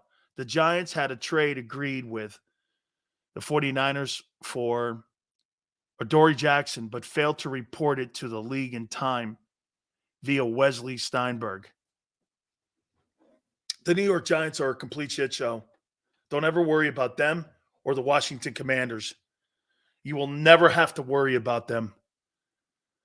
Every time I turn on the tape, Dean makes false steps. Anton, everything I said about the kid has happened, and I don't even know if he's good or bad. I honest to God feel for the guy. I think they've thrown him into a boiling pot of water. And they just said, go swim in it. They gave him no reps in the preseason, really. They gave him no preparation to see all the looks he's going to get. Who's the tight end for the Cowboys? I think he's third in receptions on the Cowboy team right now. Who's the guy? Ferguson? Because get this. Am I right, Tone, everyone? I never heard of the tight end in Washington. And he ate the middle of that zone up last week for Sam Howell. I never heard of that. What was he, 82, 81? I don't even know who he is. That guy ate that entire zone up last week. Logan Thomas? Okay. I mean, Logan Thomas? I'm not thinking he was a focal point of their offensive passing attack. Dude, you got to wonder what's going on in New York. The New York Giants had to trade for a guy, and because they didn't get it into the league office in time, you lose out on the opportunity to get a player and make your team better. Complete incompetence. He's solid, not exceptional, but solid. Yeah, well, get this. Solid beats inexperience. Remember what I told you about matchups? I would not doubt if Ferguson becomes a focal point of the attack against the Eagles on Sunday. An obscure guy going against a guy who can't cover. And if the Eagles are arrogant, you're going to test the arrogance out of the coaching staff and most notably the front office. Because every time Nakobe Dean is in there, you better hope he's there in 2nd and 4, 2nd and 5, because if he's out there and it's a 3rd down passing situation, I'm not even thinking about going to the numbers. I'm going to my tight end because he can't cover. Shit, Zach Cunningham and those other guys, they struggle when it comes to that. They struggle. Dean is in a weird spot, and maybe why he dropped safety size, but too slow, not big enough to be a thumper, too slow and small to cover tight ends. Yeah, he's that proverbial tweener guy. See, all the things that pre-draft people saw in Nakobe Dean have all reared its head. His physical size, his inability to stay healthy, his cover issues are now becoming prominent. And you combine that with the Eagles' arrogance, thinking he was just going to plug and play. That's how you have misses at linebacker. Why you have misses. Didn't the Eagles just cut a 3rd-round guy this past offseason at linebacker? Did you guys not cut a guy? Didn't you draft a linebacker? Am I wrong? 3rd or 4th or 5th round? Didn't they just draft the guy and they just released him? It was kind of like under the radar kind of a release. Davion Taylor was the 3rd-round pick. Am I right, Tone? Guy was the 3rd-round pick. Same round as Dean. Howie missed on him. Okay, here's another miss at linebacker. Now, what he'll do, what makes him good, he's going to – why is Howie having more success in free agency and UDFAs?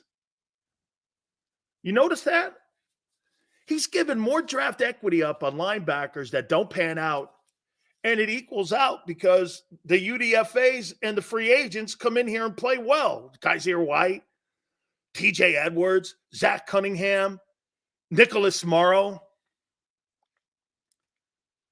Okay? That's pathetic. The Giants front office. Oh, my God. You had a deal, just to recap this, before we get Jimmy Johnson on. The Giants had a deal and a trade in place with the Niners for Adoree Jackson, but failed to report it to the league in time, the 4 o'clock deadline, via Wesley Steinberg. So if you're that incompetent that you can't get a deal in, how do you trust that guy and those front office guys in New York to think that they could build you a team when they can't even do proper filing for making trades? You think they can't even get the filing procedure down?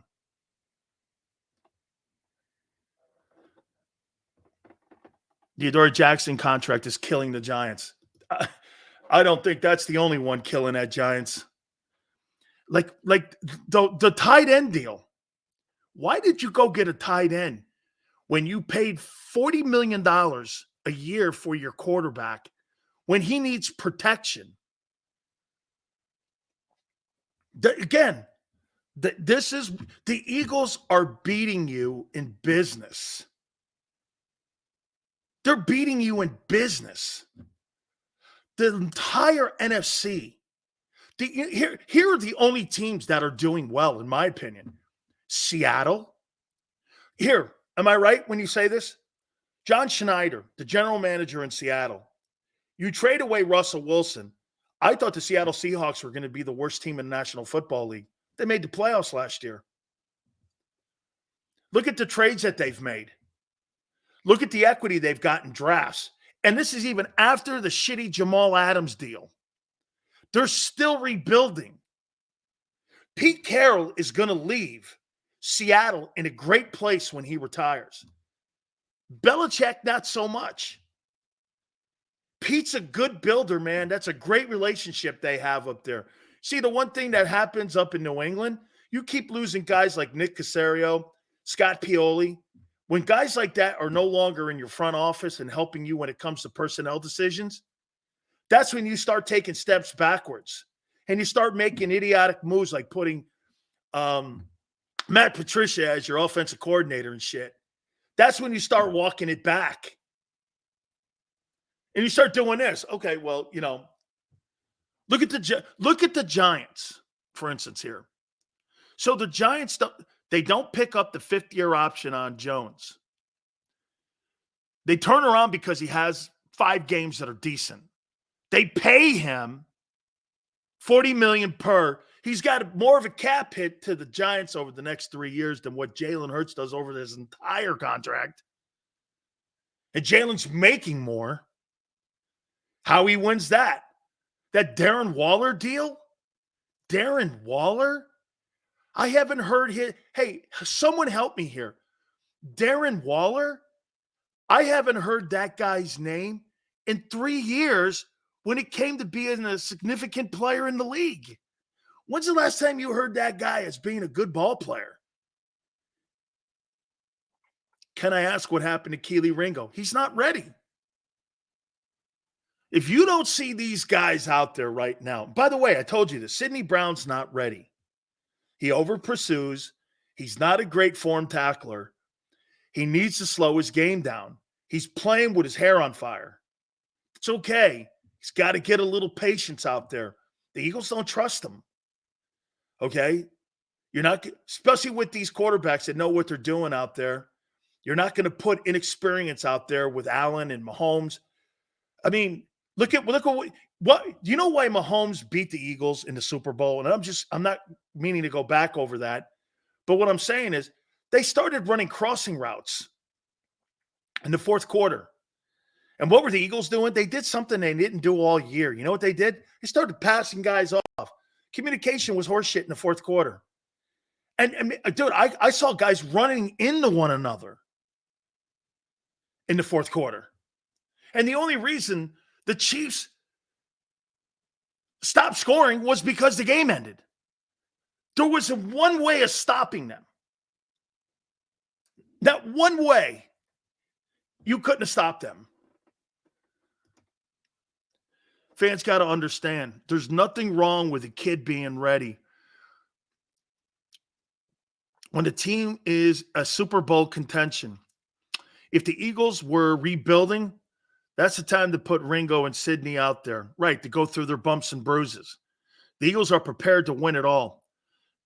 No time to hold hands, right? It's not. There's no – this is what – Tone, everyone, this is what made that whole Trey Lance thing an abomination.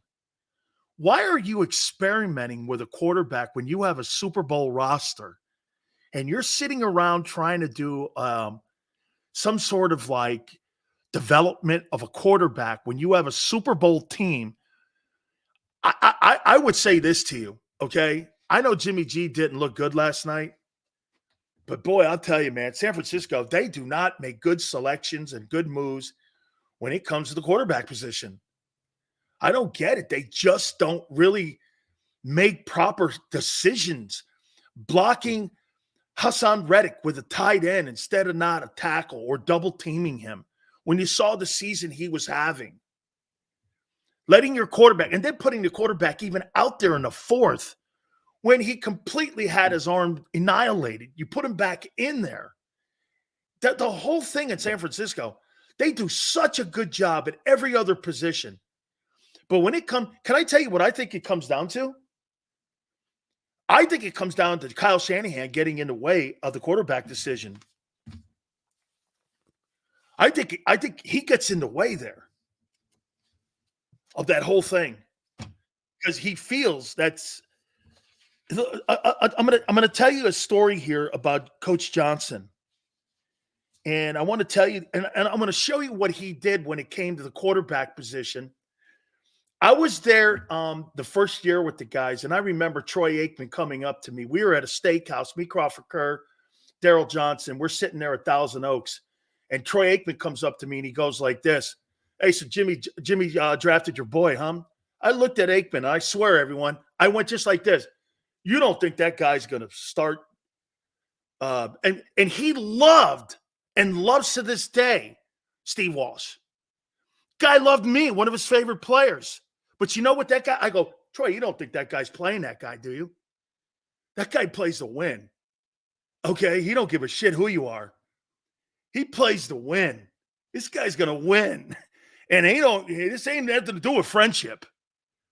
So I say that, and then I bring my coach in on that, and I bring Jimmy Johnson in here now. Coach, people forget, man. You didn't draft Steve Walsh. And Coach, no shade on anything here, but you drafted him because you wanted the picks.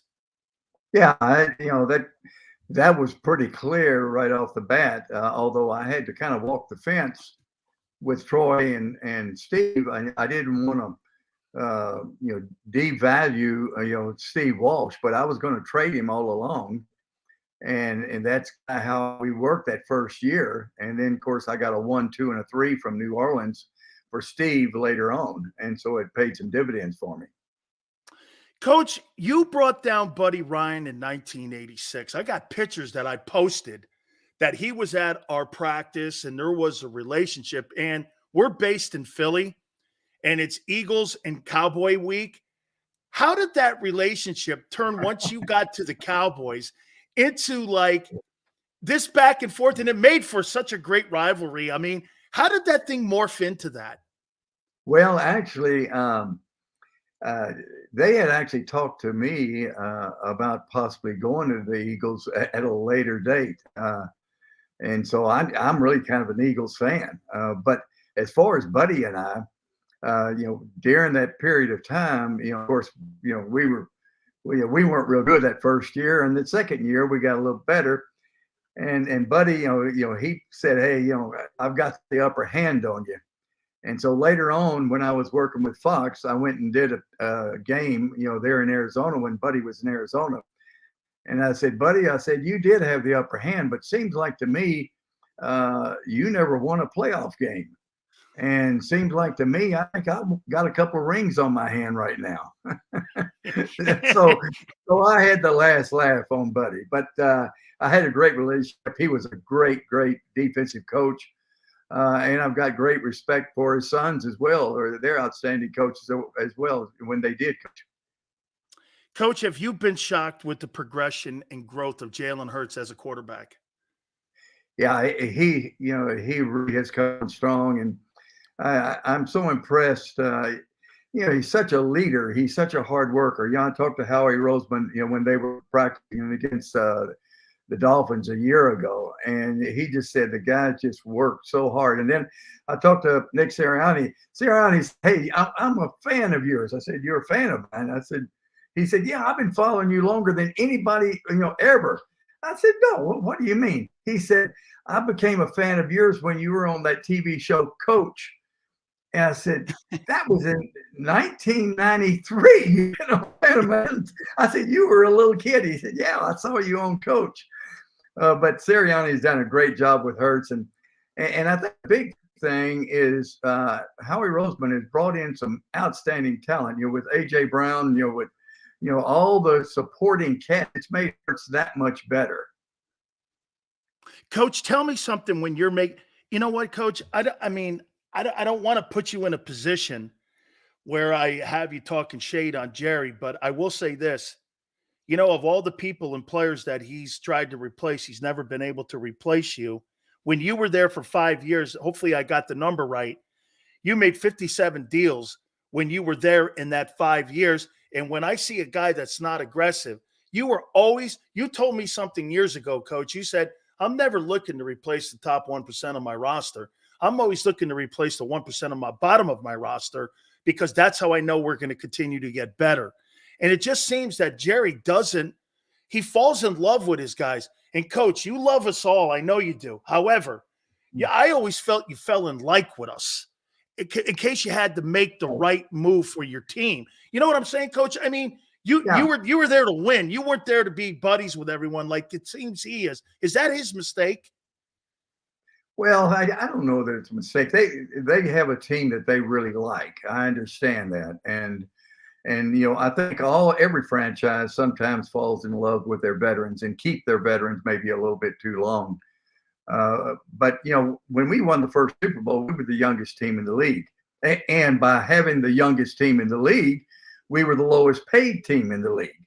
And so that's why we were able to go on and win the next year. And of course, they won another one after that.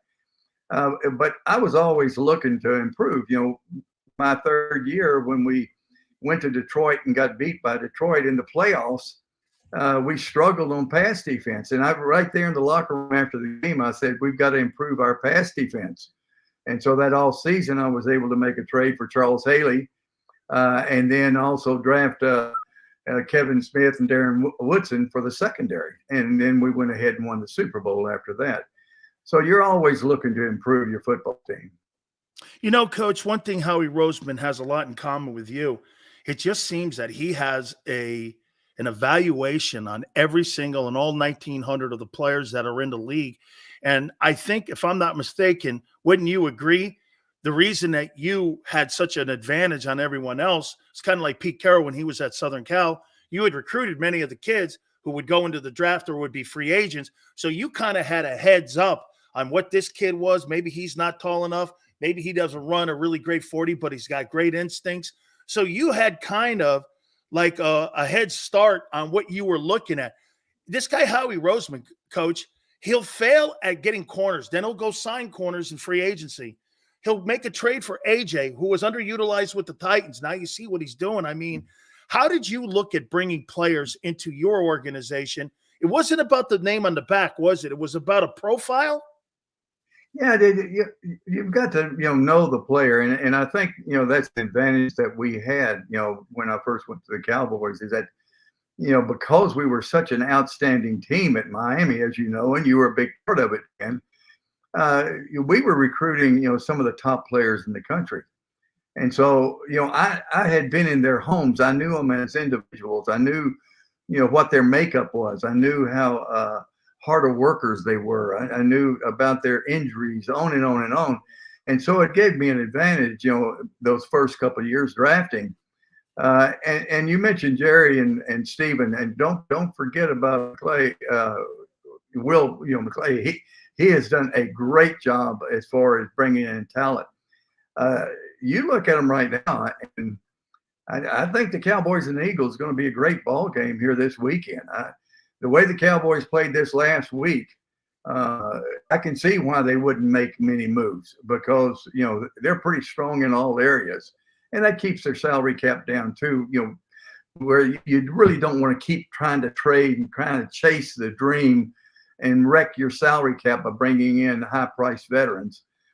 So if you've got a good young team, then at times you want to stay pat. You know what though, Coach? When I think of your run, and I think of how physically imposing. You know what, Coach? I don't think you get enough credit for building that old line. People forget Mark Tuney and Kevin Gogan and Nate and all them guys were on a 4-win Cowboy team prior to you getting there.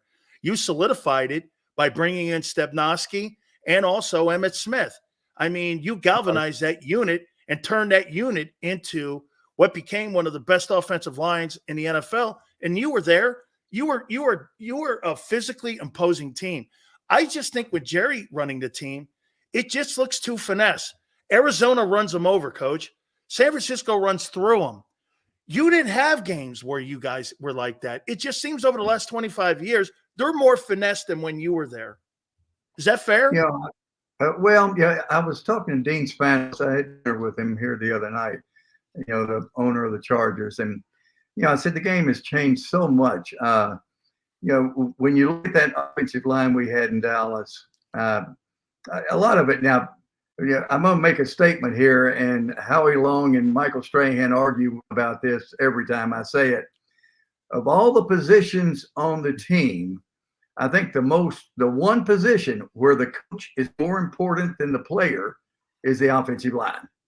The offensive line coach is so important in professional football because they've got to have the continuity. Because you look at that line, the left tackle, Tuane, was an undrafted free agent that we moved from defense to offense. The left guard was Nate Newton, was a undrafted free agent out of the USFL. The third rounder, Mark Sebnowski. Then you got Kevin Gogan, who was a 7th rounder at right guard, and you got Eric Williams, who is a 3rd rounder from Central State of Ohio at the right tackle. So you got two third rounders, you got a 2nd rounder, and a couple of undrafted free agents. So Tony was so important. And the other thing too, what I was talking to Spanos about, is the game has changed so much. You know, Dan, you remember we had the inside drill, the physical. We were in pads every single day. 3 hours. Yeah, and then Fridays I would let you take your pants down. You could wear shorts, but you still wore your shoulder pads when we worked on the goal line. Yep. And they don't have those physical practices anymore. And so I don't know that you can develop the young offensive line to get the continuity. You don't have those physical scrimmages every single day to build that offensive line.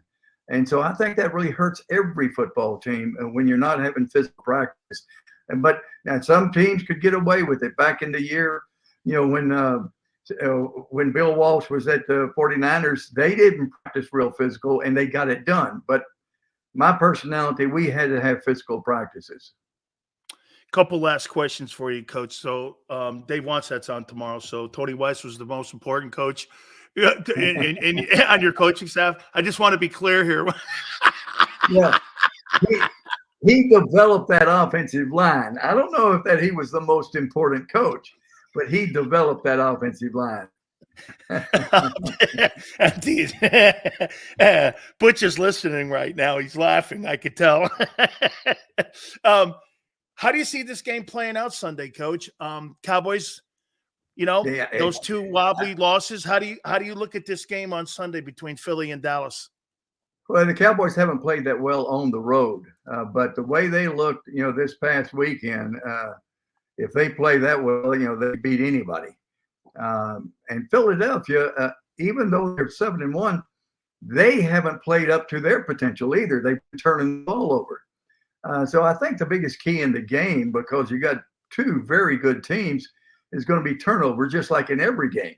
The other thing too is not only the turnovers, which receiver is going to have a big day? Is it going to be A.J. Brown or is it going to be CeeDee Lamb? CeeDee Lamb had a big day here this past weekend, but Brown's had big days for the last 6 weeks. So which receiver really has a hot day and which team protects the football? Final question for you, Coach. Is this a Dallas Cowboy career game for Dak Prescott? There's decisions to be made at the end of the year with him. You're probably going to have to come to the table if you want him for $50 million. They've got Parsons and Lamb to sign with future deals. You can't keep getting bounced in the opening round, Coach, and think that that's going to get it done for you. How big a game, or maybe is it the season still yet to play out to determine that conversation? Well, Dak Prescott's probably the most scrutinized player in the entire league, week in and week out. And you don't ever replace a good player unless you've got somebody better. And I think with the Cowboys, Dak Prescott will probably be with the Cowboys for a long time.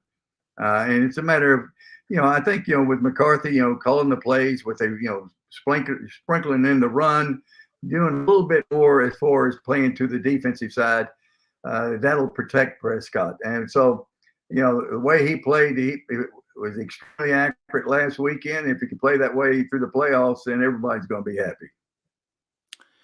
Coach, how's the fishing going?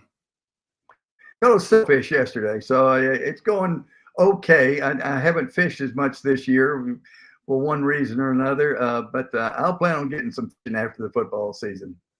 Man, Coach, I tell you what, I remember you saying all this, man. I'm gonna get a place and just live, and here you are with your toes in the sand, having a great time in life, man. You really, I mean, really, really fun stuff watching you, Coach. I love watching you on the NFL on Sunday, and thank you so much for being a huge part of my life. Thank you, Coach, for doing this. I really appreciate it. I'm heading up to Stillwater, Oklahoma this weekend and going to go to Union, the Bluebonnet Bowl team at Oklahoma State. And then I go out to LA for Fox NFL Sunday. Very good. Thank you, Coach. I appreciate it, my friend. All right, Dan. Talk to you later. You got it. The legendary Jimmy Johnson, NFL Pro Football Hall of Famer, and our friend, man. I enjoyed playing with him so much, man. He was such a major factor for us, and we appreciate it. All right. We're going to look at Week 9 of the National Football League, like I promised. Please hit the like button. Keep it here on the National Football Show.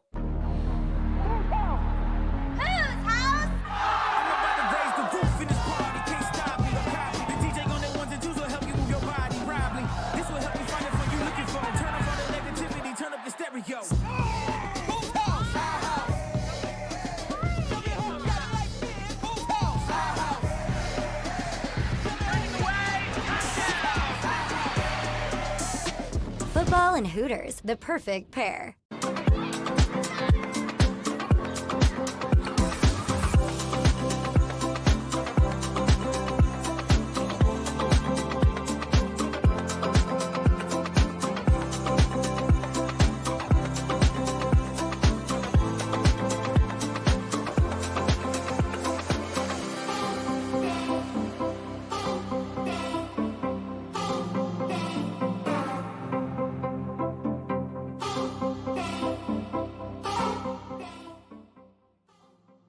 If you own a company and you're not producing a podcast, you're missing out. The public consumes messaging when they're ready. Join the professional podcast network of companies and let JAKIB Media Partners put you in the podcast arena. Come to our professional studio or we'll come to your place of business and professionally produce your company podcast. Call JAKIB Media right now at 267-261-3428. 267-261-3428.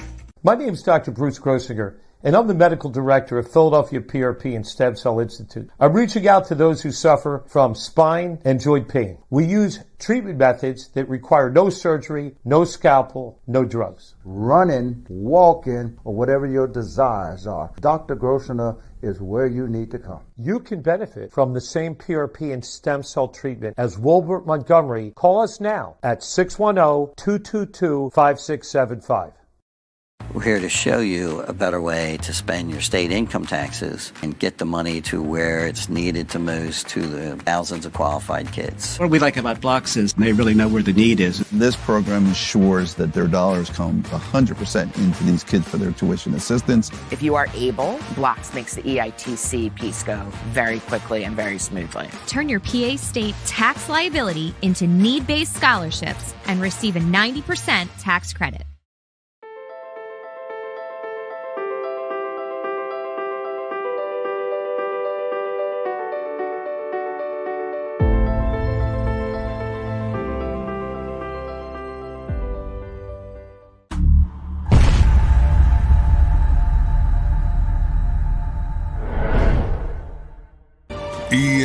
EAGLES, Eagles.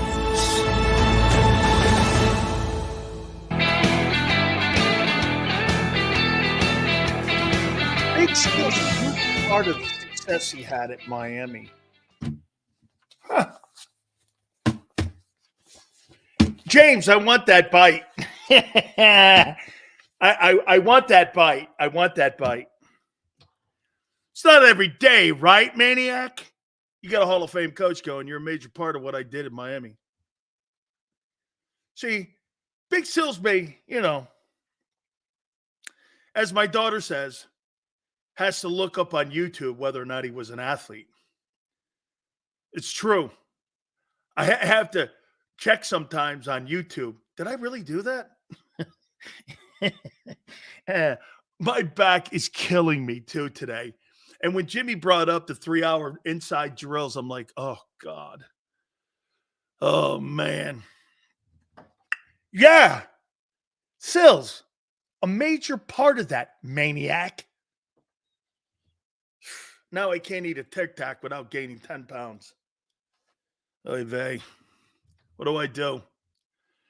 You got Sills, we got you. Hey, Jesus goes, remember week 1 when you compared Jalen's stats to Purdy's? I can't do that because Jalen has way too many turnovers. Yeah, he has way too many turnovers to Purdy. Way too many turnovers. 11 in 8 games. So it's not fair to compare Jalen to Purdy. Yeah. Yeah, it's not fair. You know? He has way more turnovers. Comparing? Can't. Purdy right now is having a better season than Hurts. Yeah, but he's 5-3 and Jalen 7-1. Okay. You think 11 turnovers is good? You're crazy. Sills, don't worry. Purdy's catching up. Really? All right. Let's see when they get Eric back or Trent back and Debo. Wins do not matter. Yeah, that's right. So a quarterback. So like get this right. So according to Senior, he would take Trent Dilfer over Dan Marino because Trent Dilfer won a Super Bowl and had a better record than Marino. Okay. He would take Brad Johnson over Dan Marino because they had a better record and won a Super Bowl. That's a great question I used to ask people all the time.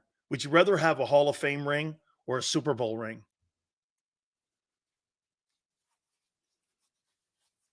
What would you rather have?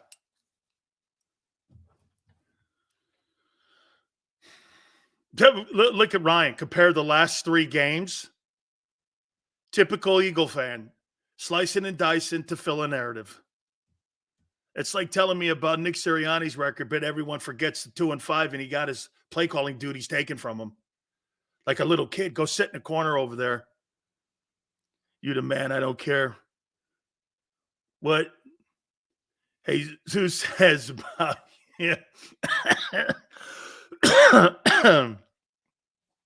Super Bowl what? Had a turnover, scoop and score in that thing too.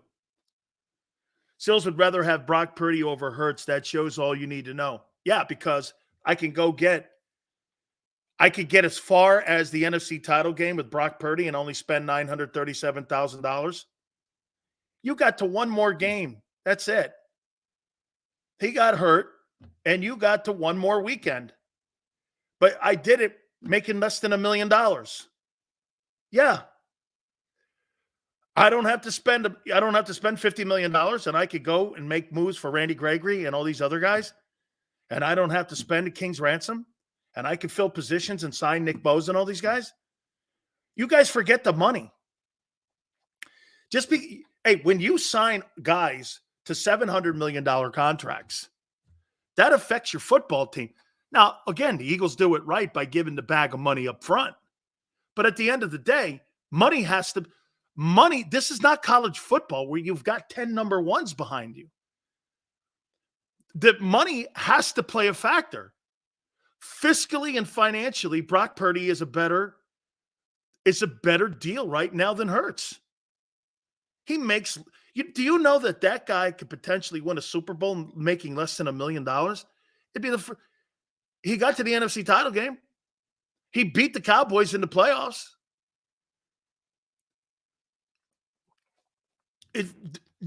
People refuse to put the money into the equation. Howie does. Howie puts the money in. That's why he didn't want to surrender probably the equity to get that kid from Chicago. And by the way, does that have anything to do with Purdy being better than Hurts? No. If I can get just as far with a guy and not spend the money, why would I? Why would I? If I have a quarterback or a player that I can get almost the same production out of and not have to pay $45 million more, would you do it or not? Watch this. No. Okay. Try telling that to your owner. Try selling that to your owner. When you got to walk in there, like Belichick had to do when he gave all that money to Drew Bledsoe and had to tell Bob Kraft, you know that $100 million contract we signed? Well, guess what? In the end, can I tell you the reason that the 49er, you know the reason that the Patriot dynasty was built? Was because of the move they made with Brady and Bledsoe. Drew Bledsoe was a good quarterback. They gave him $117 million. They gave him a $20 million signing bonus. He gets hurt. Mo Lewis hits him. They put that 6th-round guy in, and he wins the playoff game, beats the Steelers in the AFC title game. You know what Belichick does? He goes to Bob Kraft and says, I know you paid this guy a ton of money, but in the end, it's going to be beneficial for us building a roster. Not only did they build the quarterback up, but they built that roster around him for 2 decades and 10 Super Bowl appearances. I mean, so you tell me if that was worth it or not. Nobody knew Brady was going to turn out to be Tom Brady. He was a 6th-round throwaway pick. But that was a decision he made because he went with the economics of building the roster. They did the same thing in Seattle. Okay? Sills, fans pretend to care about the business, but they don't. If a company can pay a younger player to do the same amount of work for less money, they will. Simple economics. Absolutely. When you get signed to the National Football League, okay, as soon as you get signed and you're a big money guy, they're automatically trying to replace you. They play money ball because the money, I see some justification. It's not justification. It's how teams operate.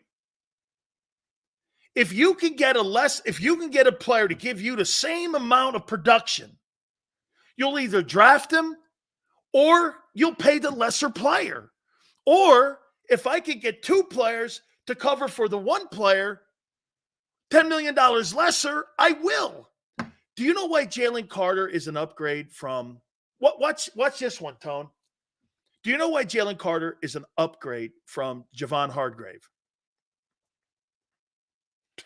You guys have no idea how the business of the NFL is run. 99% of you have no idea. Okay? You have no idea. Tell me what Carter's going to make this year.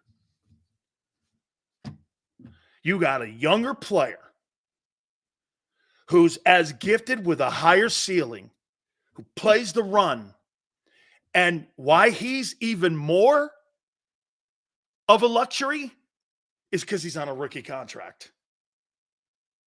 They were going to get a DT no matter who it was. It just so happens they got the best player in the draft. And he fell to them. That's why Howie was not going to not take him. So you got a player that was considered the best player in the draft and the best DT in the draft, and you just moved off a guy who the 49ers paid $20 million to. And you got him. What's a rookie guy like that make? $3 million, $4 million? So you got Jalen Carter at a $16 million discount. You tell me if that's not Moneyball. That's an upgrade. And you're younger, and you're cheaper, and you're better. It's an amazing thing to do when you're able to, and he does that in multiple places on the team. Dude, the biggest thing that Jalen Carter, when Jalen Carter plays the way he plays like that, and he saves you $16 million, look at what they saved. Think about this one, Tone. Jalen Carter's making 3.9 this year. Hargrave, 21 million. It's not so much that he's not playing great. He is. But by the way, Hargrave's playing great. But I got $17 million or $12 million, whatever it is, of savings. It's like $16 million savings. Fletcher took a $5 million pay cut, whatever it was. So you saved $25 million, basically, $23 million on DTs this year. That's the economics of the sport.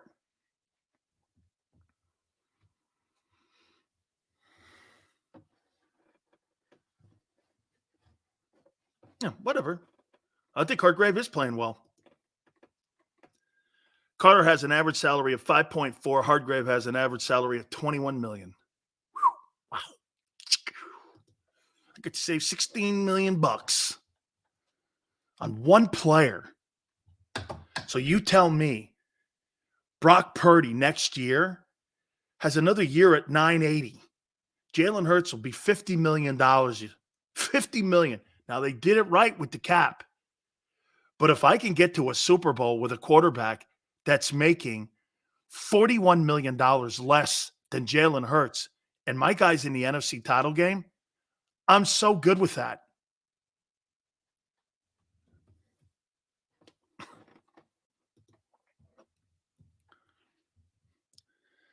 Eagles paying Carter 5 times less for the same production, if not more. It's not justification, guy. That's reality. The money plays a major part of this.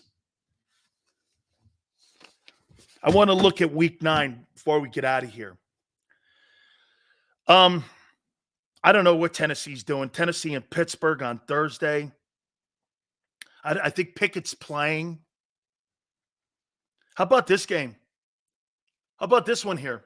Miami, Kansas City, Sunday. At Kansas City at Arrowhead. Wow. Here's Miami's moment.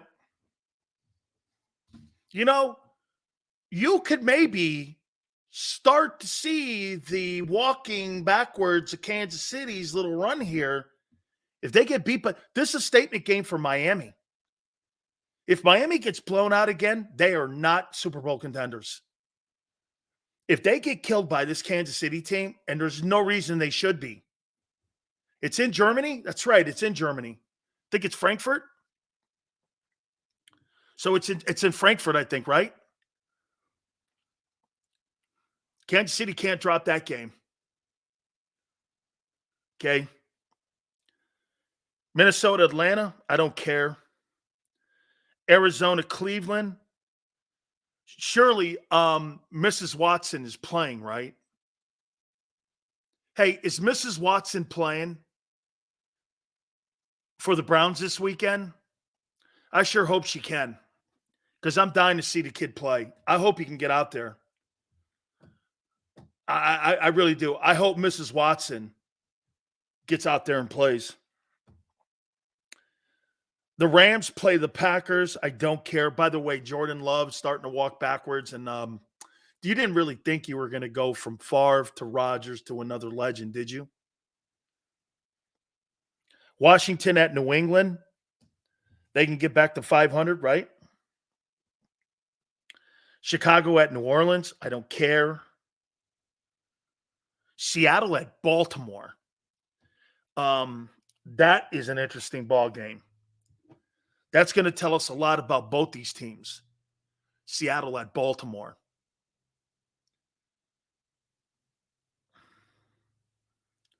Tampa Bay at Houston, I don't care. Indy at Carolina, I don't care. The Giants at the Raiders, I don't care. Buffalo at Cincinnati, I care. Who do you like in that one? It's in Cincinnati.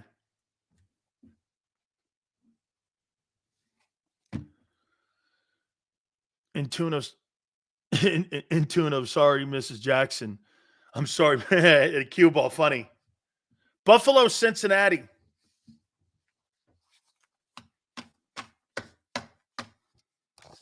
Oh, yeah.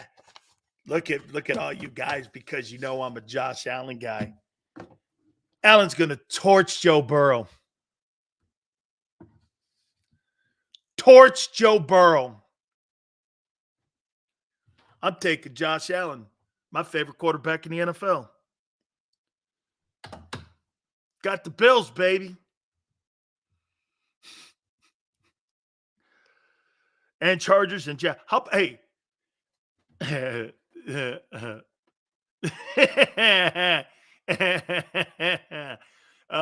Tone. Look at Tone, man. Dude, this guy refuses to have anybody talk shit on Jalen Hurts. This guy's like a watchdog. You know, you have that little watchdog that sits out front of your house. He's like this. What are you saying about Hurts? I'm going to chew your ass out. What'd you say about my guy?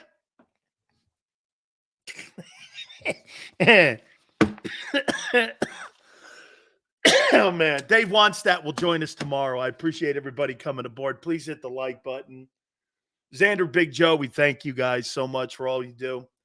And Tone, man, I tell you what, Jalen Hurts, man, don't ever have to worry about going anywhere in Philadelphia because Tone's got your back and he's got his boys watching out for you too.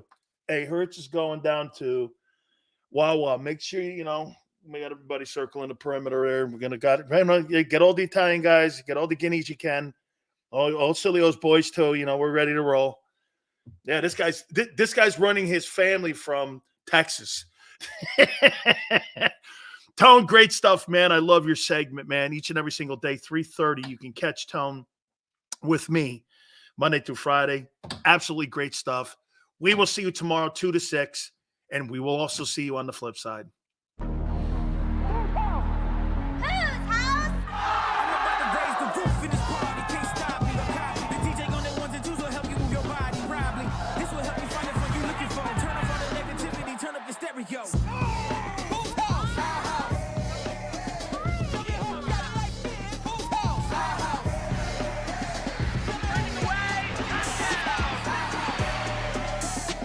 Football and Hooters, the perfect pair.